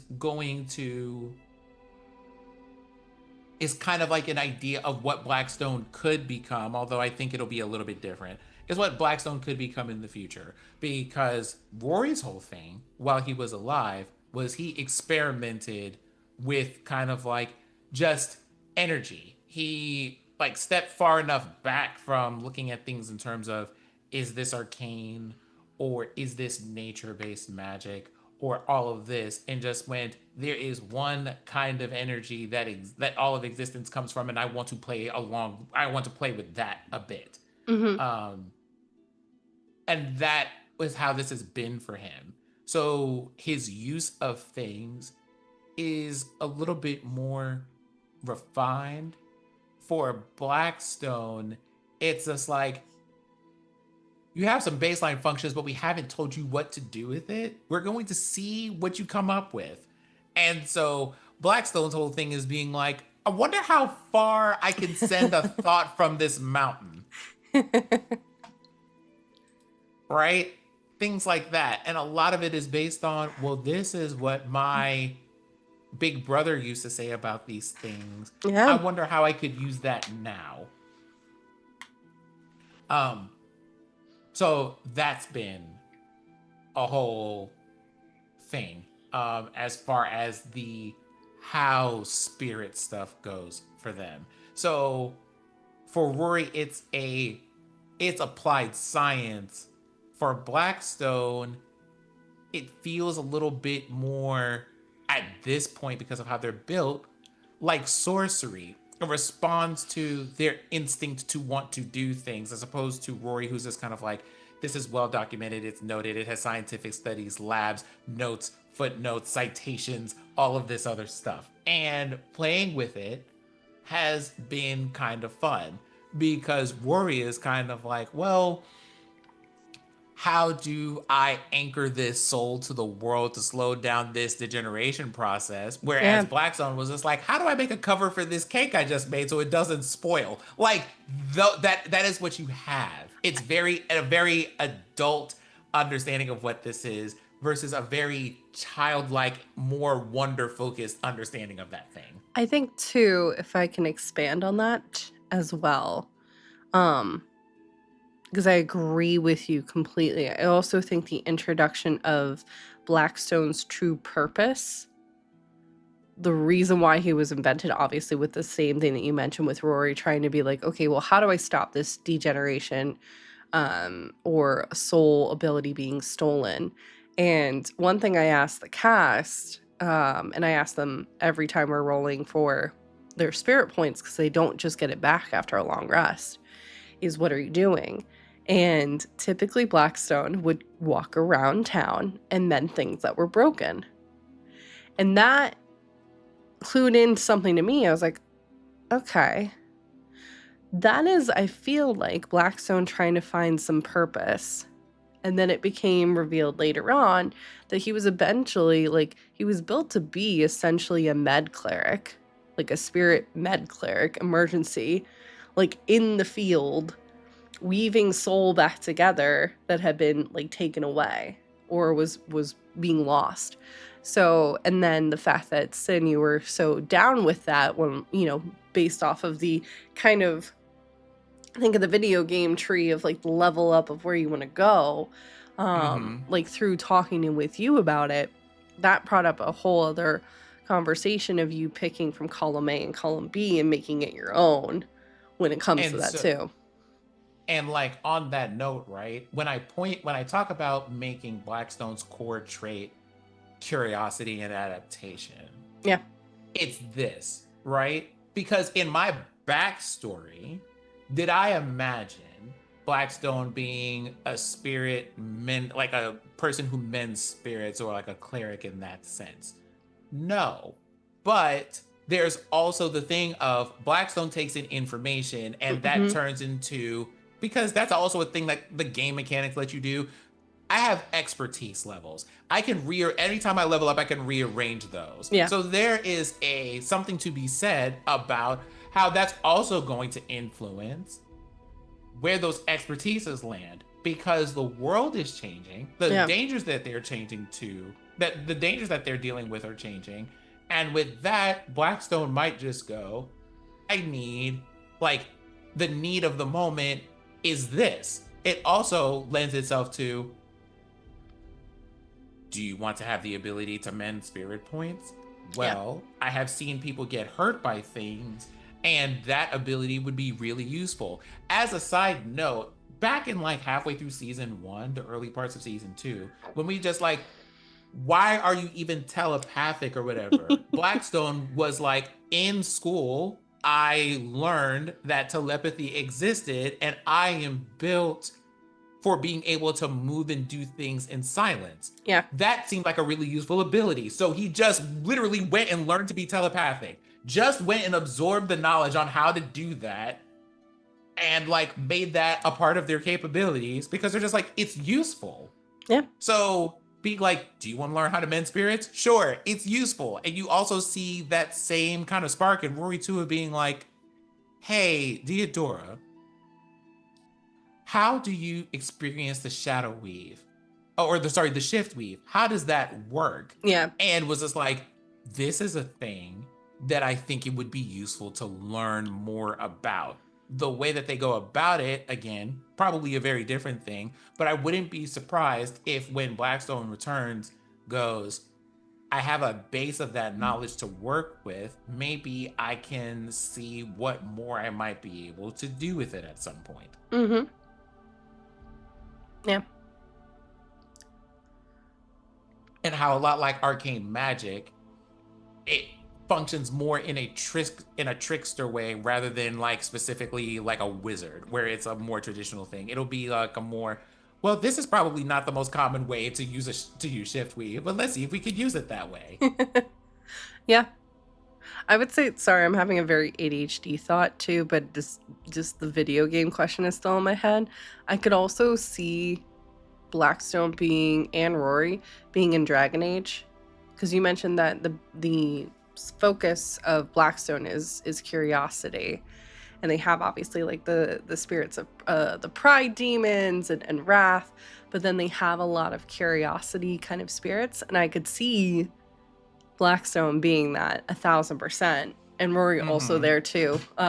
Truthfully, I could see them working with like Emmerich and doing all of that. Yeah, enters justice and Lucanus and spite. Exactly. Yeah, Peanut, you knew exactly where I was going with that. Of those two kind of souls in one body, but also the experience of curiosity and understanding too, and then the balance of life and death and what that is. I want everybody to know at this moment, back at the end of season 2, earlier part of season 3, one of the things that we considered as a Patreon reward was that after we hit a certain subscriber point, to have everybody play through a game. I think it was Baldur's Gate 3 specifically. You're gonna play through that game, but in character. Yeah. I mean, it could still happen. So, I mean, if that's a thing that you want to see, I'm just saying, since Patreon.com/Ampistrano D&D. Listen, since never played BG3, I would come in with Sam. I would be little Sam. Little halfling. Jewel summoner. Okay, so Sphinx. Sphinx, funny enough, Blackstone already knows that. It's tied to, and this is something that's kind of important, right? Blackstone's whole thing is they're functionally immortal as long as they have a reason to exist. Yep. Yeah, then we know there's a man. We've got a couple things out there to get our Patreon going, just because there is more stuff that we want to do. It's just like costs money and economia. So we want to make sure everyone's getting paid for their time and stuff. But we do have things. So if you want us to be able to do more, you can pop it there. But also, if not, like, y'all just being here helps out a ton too. I think too, what I'll add on, because I kind of already discussed what inspired the spirit aspect, which was like, hey, I want that to be more meaningful.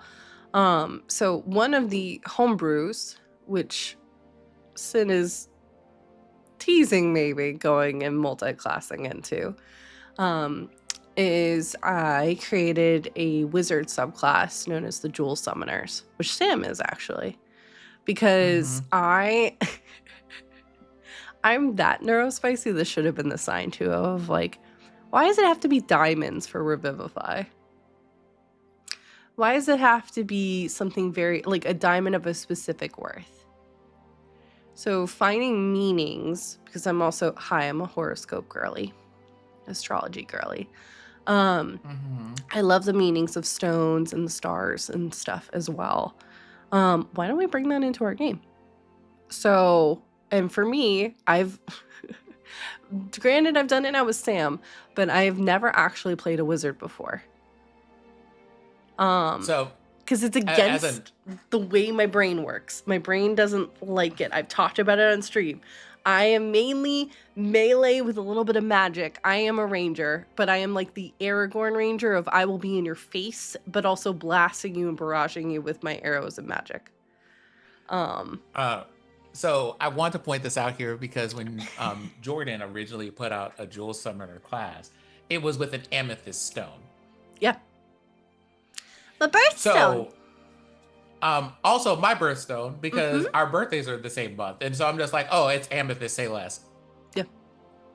Yeah. So Sam, who you didn't see this season, if you've watched prior seasons, he is very much present. He's just a little halfling college student. There's actually a really fun one-shot that I do for him. Shameless plug for Start Playing, where you can help him get to school, because he isn't though. Anyways, he's the joy. And so he has an amethyst that he wears on a band on a glove. And from it, he has been able to pull that into like this amethyst armor that will manifest, kind of like a mage armor. But also he can turn that kind of gem energy into weapons, and more primarily, he summons an amethyst panther to fight alongside him. So that was for me how my brain wanted to handle wizard stuff, because then he can do melee stuff, because I really didn't want to just deal with long distance shit and a bunch of spells. I really wanted him to be fun. You actually can see him fight in season 1, because you all go to Fight Club behind the bar. Or no, it was season 2. It was season 2. Where you see Sam just being like, now that I have come out of this traumatic experience, I've decided I'm not going through this again. And so you find Sam fighting at the club. Yep. He's been learning how to fight, doing a little bit more hand-to-hand combat, just because he's been having some difficulties with his gem, because his gem hasn't been shining, because his soul was almost taken. So he's been going through it, but he's really sweet. And like I said, for me, it made the wizard class a little bit more interesting. This is obviously before I had really seen, I think the Unearthed Arcana hadn't come out yet with a wizard that was melee based. So this for me was my answer to that, but it also, like I said, presented a really interesting opportunity of like, hey, we could do that, right? And since we've been having conversations, like it would be very easy for Blackstone to be a Jewel Summoner, because Blackstone is made of stone. He is not made of metal. So like that is really interesting with the different styles. And I liked too this is my drawback with like the like dragon draconic sorcerer and stuff, is like the color that you are represents the type of damage, and I didn't want that to be intrinsic. I wanted it to be based upon the jewels and stuff like that. So that's why diamonds are often associated with death, and they can only be used in the Citadel and used for revivify and stuff. So there was a lot of like I looking think at for how you, we were what doing you said, the amethyst was like what, divination, I think? Yeah. Because it was, truthfully, it was like, okay, amethyst is like divination. Oh no, we know what I was about to say, we know what kind of stone that is, but I think that's just one of those. Like, Jordan is the I go to school here, like I am the astrology girly. I am the I don't necessarily go here, but I did read like a couple of books just so I could like understand the conversation and follow along. So but then again, I am the kind of person who did in fact during the Kickstarter days. I may or may not have really gotten into a handful of things. Mm-hmm. Did I get the mycologist primer? I did. I mean, did I get the geologist primer? I did. Did I get a whole book on flower language? Yes. Yeah.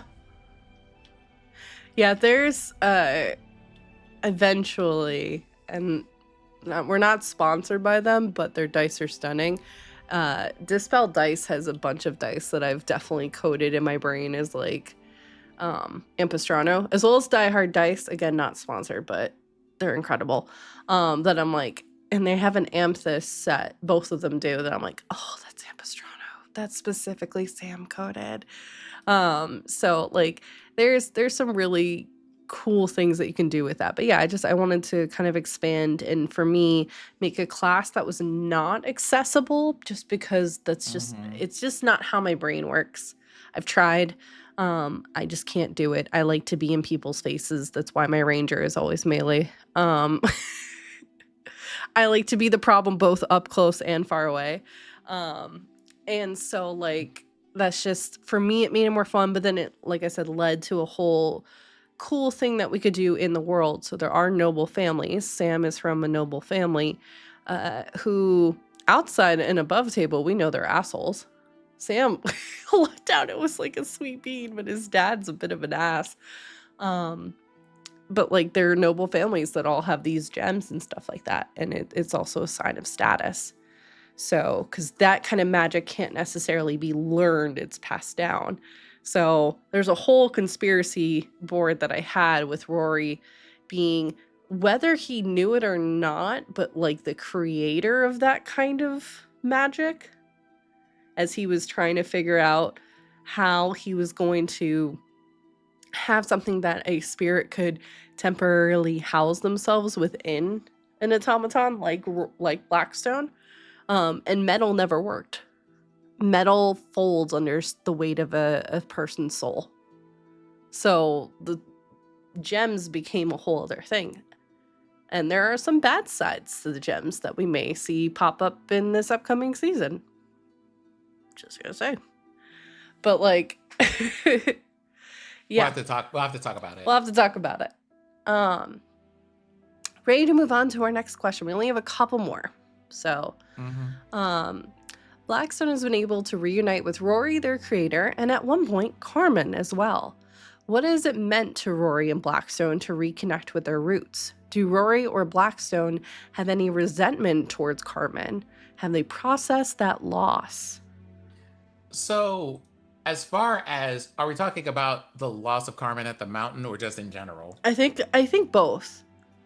From my understanding of the person who asked this, I believe it's both. So, what has it meant to reconnect with their roots? I think it has meant a lot with the passing of time, because the more they know, and part of why Blackstone is where they are, what they have learned is that not knowing things has led to people being hurt. So now they are collecting knowledge to better protect their friends.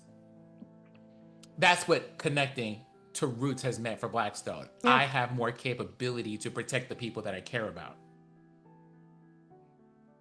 And keep in mind, the people that they care about Blackstone, I don't think like understands that there are some large implications. Yeah. But it's a lot like Gone from Hunter x Hunter. They're like they're Yeah. doing good. They're like, I think ultimately they're going to do good things, but the good that they do is very focused on. There is like whatever the good directly in front of them is the thing that they're trying to do. They're not thinking like 3 years from now or 5 years from now or decades from now. They don't like think long term like that. It's just like if I don't know things, Theodora gets hurt. Theodora has said that people are important to her. If I don't learn things, those people get hurt. Yeah. My friends get hurt. People they care about get hurt. Places that have people that I care about get hurt. And that is their understanding of the world, is these expanding concentric circles of people that they care about or connections that they make. It's not like I want to be a hero. Yeah. It's my friends and the people that I care about give me purpose. I want to protect that. Yeah. Yeah, I agree. And so there hasn't been a lot of resentment from them. It's just learning. Oh, well, you didn't know a thing. Well, why didn't you want me to know that? Because it protects you from doing this. Well, yes, but if I don't know that, I can't protect my friend, so I have to know now. Yeah. Okay, fine. Well, we're going to let you know, but it's dangerous for you to know. It puts a target on your back. We were trying to protect you. And like, for nothing, part of Blackstone's backstory is that a lot of people were just like, you have to wear a mask, you have to stay out of public sight and vision, you have to do all these things because it is dangerous to you in a way that could potentially be dangerous to other people, for people to know that. And the first person in nearly 300 years to tell him otherwise has been Theodora. Yep. Yep, I would agree with that. And that, to take it back to another question, the demasking, right? Mm-hmm. This is one of the things that I love. Like the most literal on the nose reference you could make, right? Yeah, you do that so specifically with noting whether you realize it or not. Yes, I'm wearing the mask. No, I'm not wearing the mask. And like, well, I mean, breadcrumbs. I love it. Well, I mean, if we're being very real about it, the places that they put those masks on are on purpose. Things like places that I used to be where people don't know who I am now, or places where I'm not known at all. I have to wear this. But around people who have proven themselves to be safe, I don't have to wear this thing. Yeah. Which is a very real neurospicy experience. Like, and also like the low-key undertone of me being like that, wearing that mask in a way protects other, like some of that masking I have to do for me to navigate society, but some of it is also because it causes problem for other people if I don't. Yeah. It's chef's kiss. A whole thing. It's so good. Rory, I think, feels a little bit different. Rory has been lying dormant, and I think has a little bit more context for things. Yes. So for Blackstone, everything is discovery. For Rory, everything has just been like, it's like Qual waking up from slumber in Freerin and being like, oh, so has this been what the intervening time has been like? Oh, okay, wow. And it's like figuring out how to like work things out in real time and kind of like catching up and absorbing things. I agree with that. I don't think Rory feels resentment toward Carmen. It was a massive decision, but he's also aware in the process of that she had to also let go of a person that she loved, because like that was her partner that had to feel like her partner had to feel part of that magic. Yeah.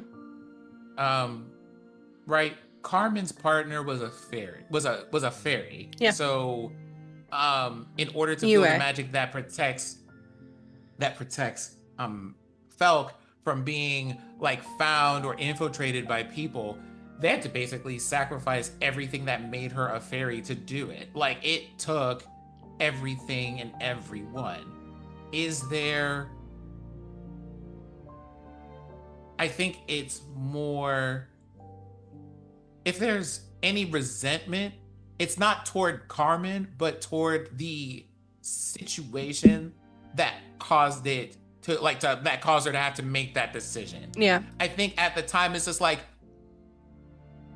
for Rory, at the time it was like, Carmen, what the hell are you doing? I think but with the passage of time, there's also been I still don't know if I would have done this, but you did the best that you could in a desperate situation. Yeah. And that's something that he has empathy for. His resentment mostly lies at, I can't believe we're already this close to them potentially succeeding at something that we worked so hard to prevent the first time. Yeah. I think to add on to that too, right? To go back to what is the season 2, 3. Some of the seasons, I'm gonna lie, blend together just because there's been so much. When you all are in the forest, the Library of the Forest with Javian and experiencing all of this through the Shift Weavian knowledge. That was 3. Thank you, 3. That whole piece was so fascinating. I think too feeds into the fact that there were a lot of pieces that moved very quickly, but also there were people that were in power that were not empowered with all of the knowledge. And so they had to make the best decisions that they could with what information that they had. And mind you, with an enemy that specifically knew how this stuff worked to keep information out of the appropriate hands and things.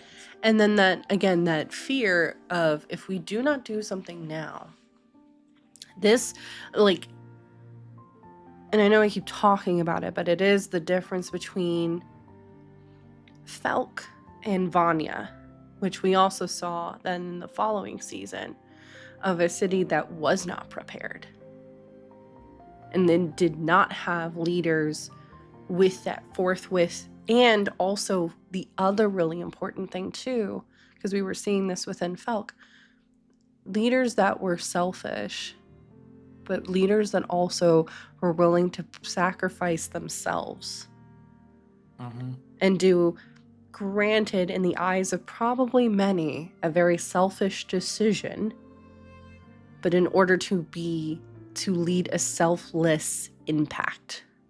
You know what I mean? Like, they literally sacrifice themselves for the greater good. And not only that, ensured that this information, whatever information is still within Felk, is still secret. Is still sacred. That those lives have not been wiped away, are not being used to feed a great beast. But also the key, which in this instance is Rory Blackstone, that this will not occur again. Not under your watch, at least. And with, obviously, the wings of Carmen and all of those threads kind of interwoven together. And so it's not, hey, Rory and Blackstone are the chosen one. Not at all. They're chosen in that specific story because of the threads. But no. And we've seen that. We've seen that with Carmen being taken away. As far as if they've had time to process it, I would say the processing for Blackstone looks like trying to find out about all of those things that had been to try to be in a better position to find out what will be. That is where that processing has gone into. Yeah. Agreed. Rory, I don't think in that sense has properly had time. Yeah, you all haven't really had a moment. He's, well, like, the thing is, but on the one hand, he hasn't had time, but on the other hand, the place that he comes from is, I am already a spirit. that just cannot pass on. So Yeah. I don't know where Carmen is, but it's just one of those,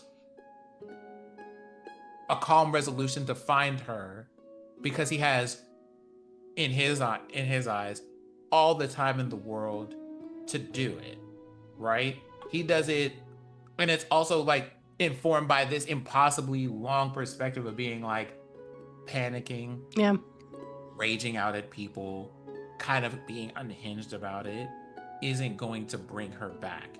The enemy that he's dealing with is someone that has existed for nearly 1,000 years and has woven their influence into a number of things. And if he's going to find it, it's going to be cold efficiency Yeah. that is going to get him there. So he is thinking it's a little bit less like heat and fire and more like a very cold and settled rage of being like, I will end these people if it's the last thing I do. Yeah. Which, as a person who is a spirit scientist, is probably a dangerous thing, because there's a difference between stabbing a person with a spirit knife and stabbing a cheesecake. Well, I think too that adds into, again, what we know about the society, with the fact that they're exploiting what is seen as like the negative aspects of humanity, of anger, betrayal, Mm-hmm.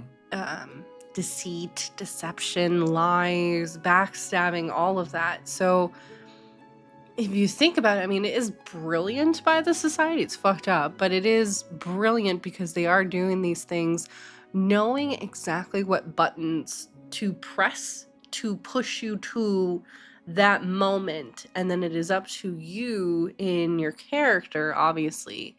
Do you feed into that? Because, like I said, this is very interesting. This season, you all reached where the kind of home campaign that I had built this originally, this was a one shot that exploded. You all reached that point, and the outcomes were very different. I think literally there was a fight in the cemetery where someone got corrupted, and it was one of the players because they were so angry. They just fed into it, and so they ended up lashing out against their teammates, kind of somewhat similar to like Greenwich in season 1.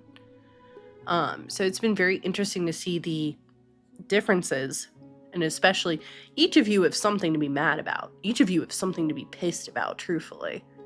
Mm-hmm. And it's been very interesting to see how you all have like stuck into that gray area and then walked yourselves back a little bit. No, I think, and well, like, here's the thing too. I think part of it has been the party not being an overly, they're not like, hey, we're just ignoring these and we don't have bad feelings, but it's giving people space to be like, yes, you have so much to be angry about. And Yeah. yes, we're going to be angry and grieve about it. And we're going to take that time. But we also have to remember we have things to do to prevent this from continuing to happen. Yeah. And we have to let that be the focus. And especially in my case as a character, because if that, like, it will literally kill me. Yeah. From the standpoint of the game mechanics, it will literally kill me to be consumed with rage, because it's I either live to protect people or I live to serve that rage. It can't be both, or it can't be in between. Like that, my life force is attached to the thing I commit to.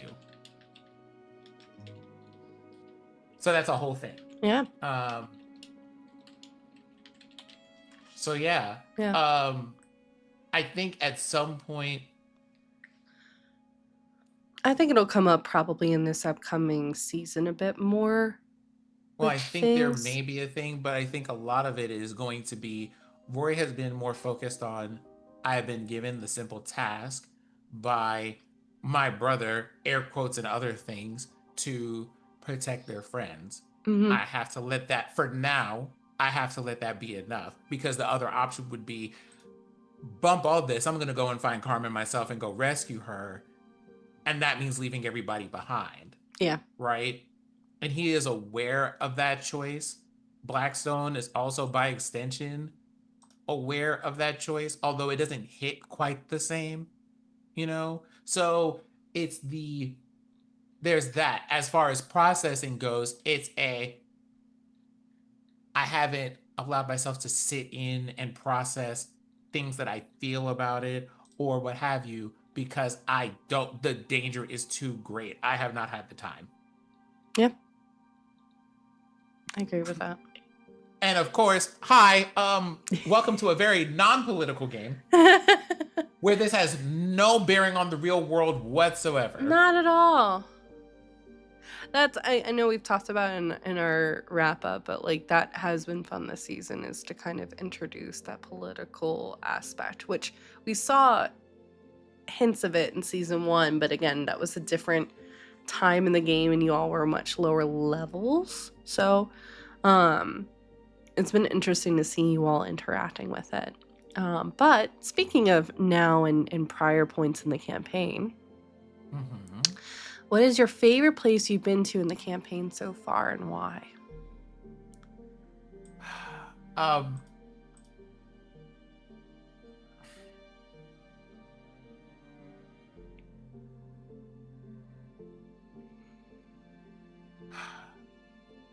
What?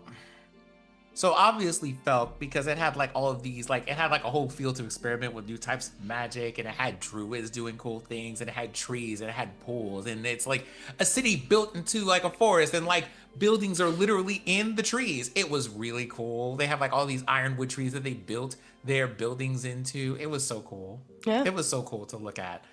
There was also that one town that was connected by a series of bridges. Oh, Vibran.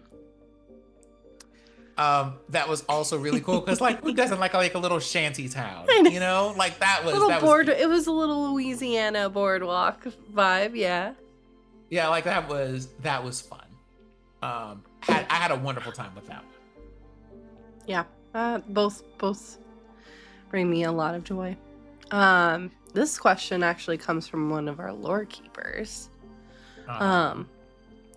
Blackstone and Rory have gotten visions and letters seemingly about/from other family. What do you think, and what can you say about who else in their family may still be around? I will tell you, I don't think it's a family member in that sense. Interesting. Okay. When I think about these things, I think about cultural references. So, hi, in case you did not know, I'm a whole ass black male. Right? Okay. Shocker. So I think there's the kind of the culture that people have of calling people their brother, their aunt, their uncle, their cousin, because they share a people or a culture or something like that, without it necessarily being a blood relation, I think might be a bit more along the lines of what's happening here. Which would stand, going with the finale information, is that you were all adopted minus Carmen. So it's not far off. Because that's the other thing. Carmen is a whole, I believe, an elf, right? Elf. Yeah, half-elf? she's the blood daughter of the two Felk tribe leaders. And then there was, you were Rory was the second born. And then there were /R come to be two other siblings. So there were 4 kids in total, you and Carmen included. But Carmen was the only like blood relation. Everybody else was adopted in. So you were adopted because Rory is a half orc. So like, right. So like that's a whole thing of being like, and the backstory is written, if Rory has blood relations, we don't necessarily know who those blood relations are yet because he's adopted. Yep. But it could be, well, to their point then, right? It could be an adopted sibling. I mean, it either could be one of the adopted siblings, or like it could be like, hey, so about the people that you were adopted from, or how you ended up here, or what have you. It could be any of those things. But we haven't played enough around with it yet for me to have any notion of who this could possibly be. Yep. Or who in their family might be around. I will say there was one thing I wanted to explore, but that came up as like a side quest thing where we got to be people in the past before Felk blew up. And I think there might be an item floating around still if we find it that might have an answer to that question. I mean, listen, you know people, and you can certainly make contact, likely with Javian. You just got to be careful of the threads that you use, for lack of the better term, to get that information. But the information is there. Yeah. Well, I guess we'll see how that goes. We'll have to see. All right, this is our final question sent in from Sleazy. Is there a character in Ampistrano that you think you would be besties with in real life? On the other side, is there someone you throw hands with, respectfully or disrespectfully? Salem. Okay. Me as a player, I think I'd be cool with Sineal. Mm-hmm. I can see that. Yeah. I think it'd be cool with Sineal for sure. I think I could I think Deidre would be cool to talk about when it comes to like specialized like knowledge and stuff like that, being like, hi, we have a special interest. Like go and talk to Deidre about those things. Yep. I think the person I would want to spend the most time with is Javian, because it's kind of like you made history really cool and I'd have to do it. Javian's really cool. I want a whole afternoon with Javian just to explore his library and like both the books but also the Shiftweave library with the objects to go back into the past, into memories and stuff. Oh my god. So cool. I would have a time. People that I would throw hands with. Well, there are some people that I would disrespectfully throw hands with, but they're dead. So, well, some of them aren't. Well, I mean, Pityweather's gone, right? But you were kind of throwing hands at Ferrero. He's alive. I also would throw hands with Aaron, but there's that. Yep. And like I say that because those particular bits of hatred are personal. Mm-hmm. Besides, I wouldn't dream of throwing hands with Ferrero because that would be stepping into Deodora's territory, and I'm not about to touch the food on her plate. I'm not. It won't be me. You could season it more. Huh? You could season it more. That's what that phantasmal force spell was for.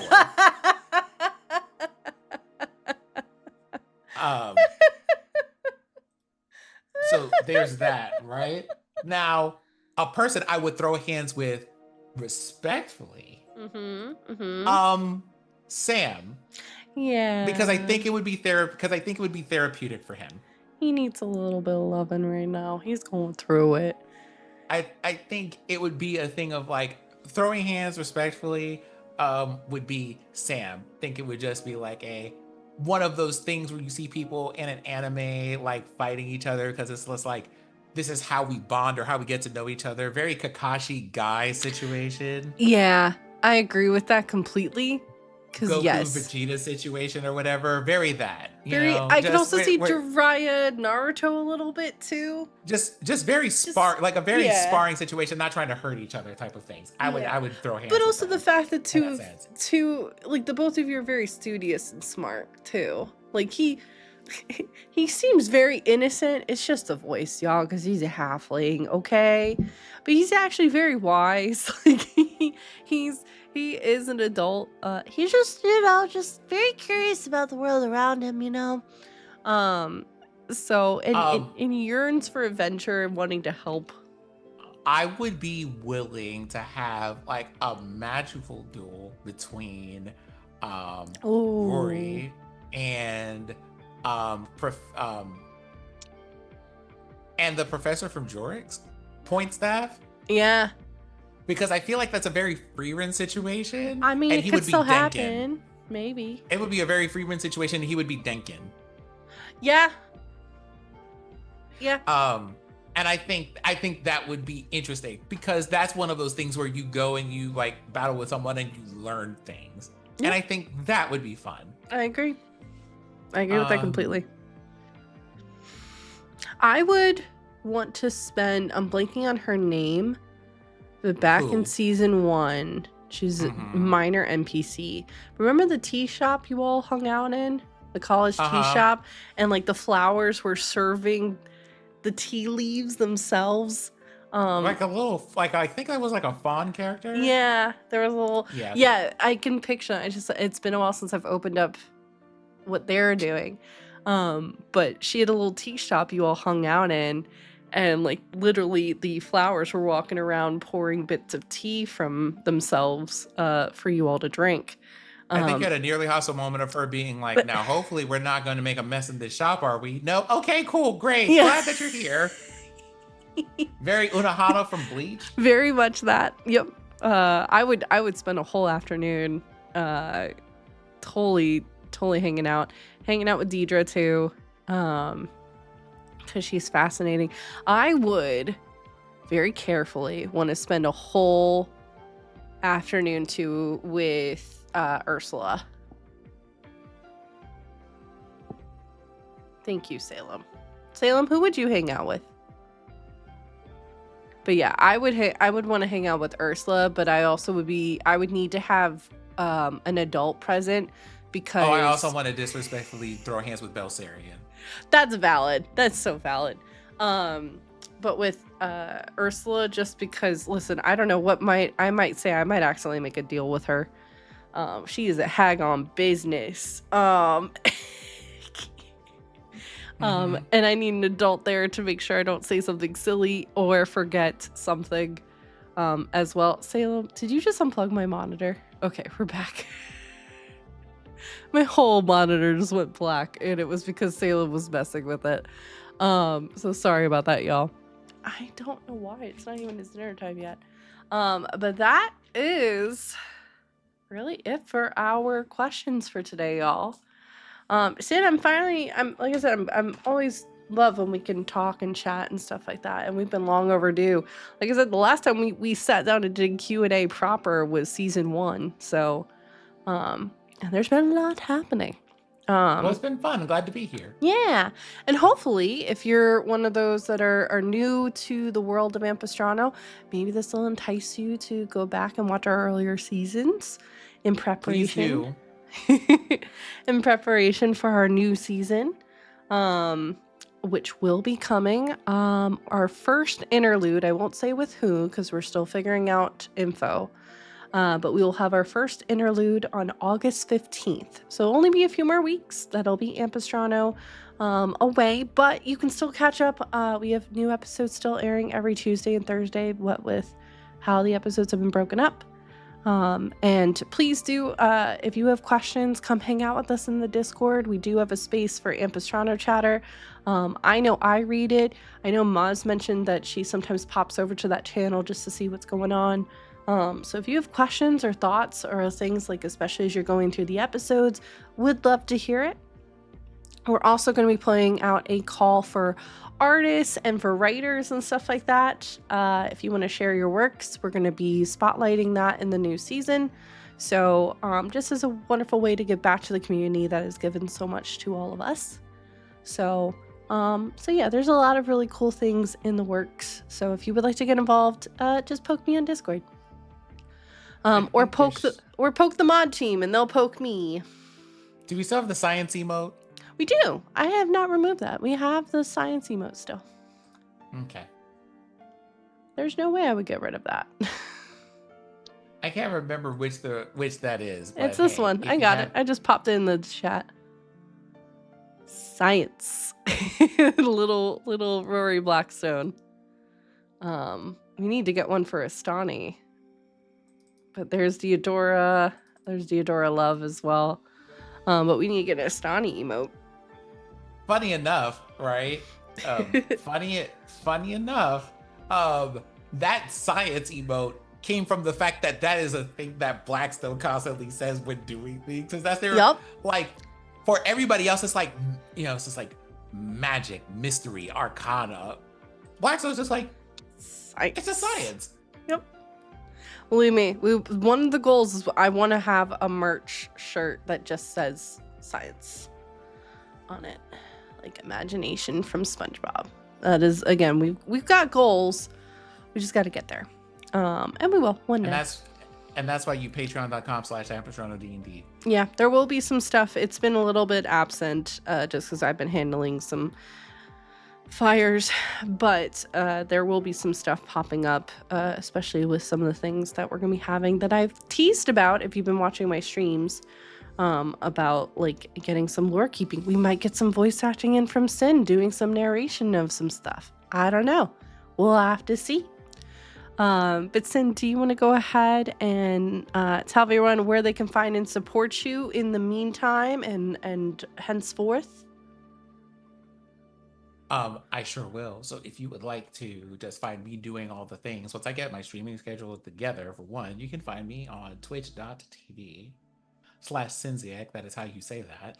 You can also find me on Black Sky. I'm Sinziak.blacksky.app if you want to find me over in that place.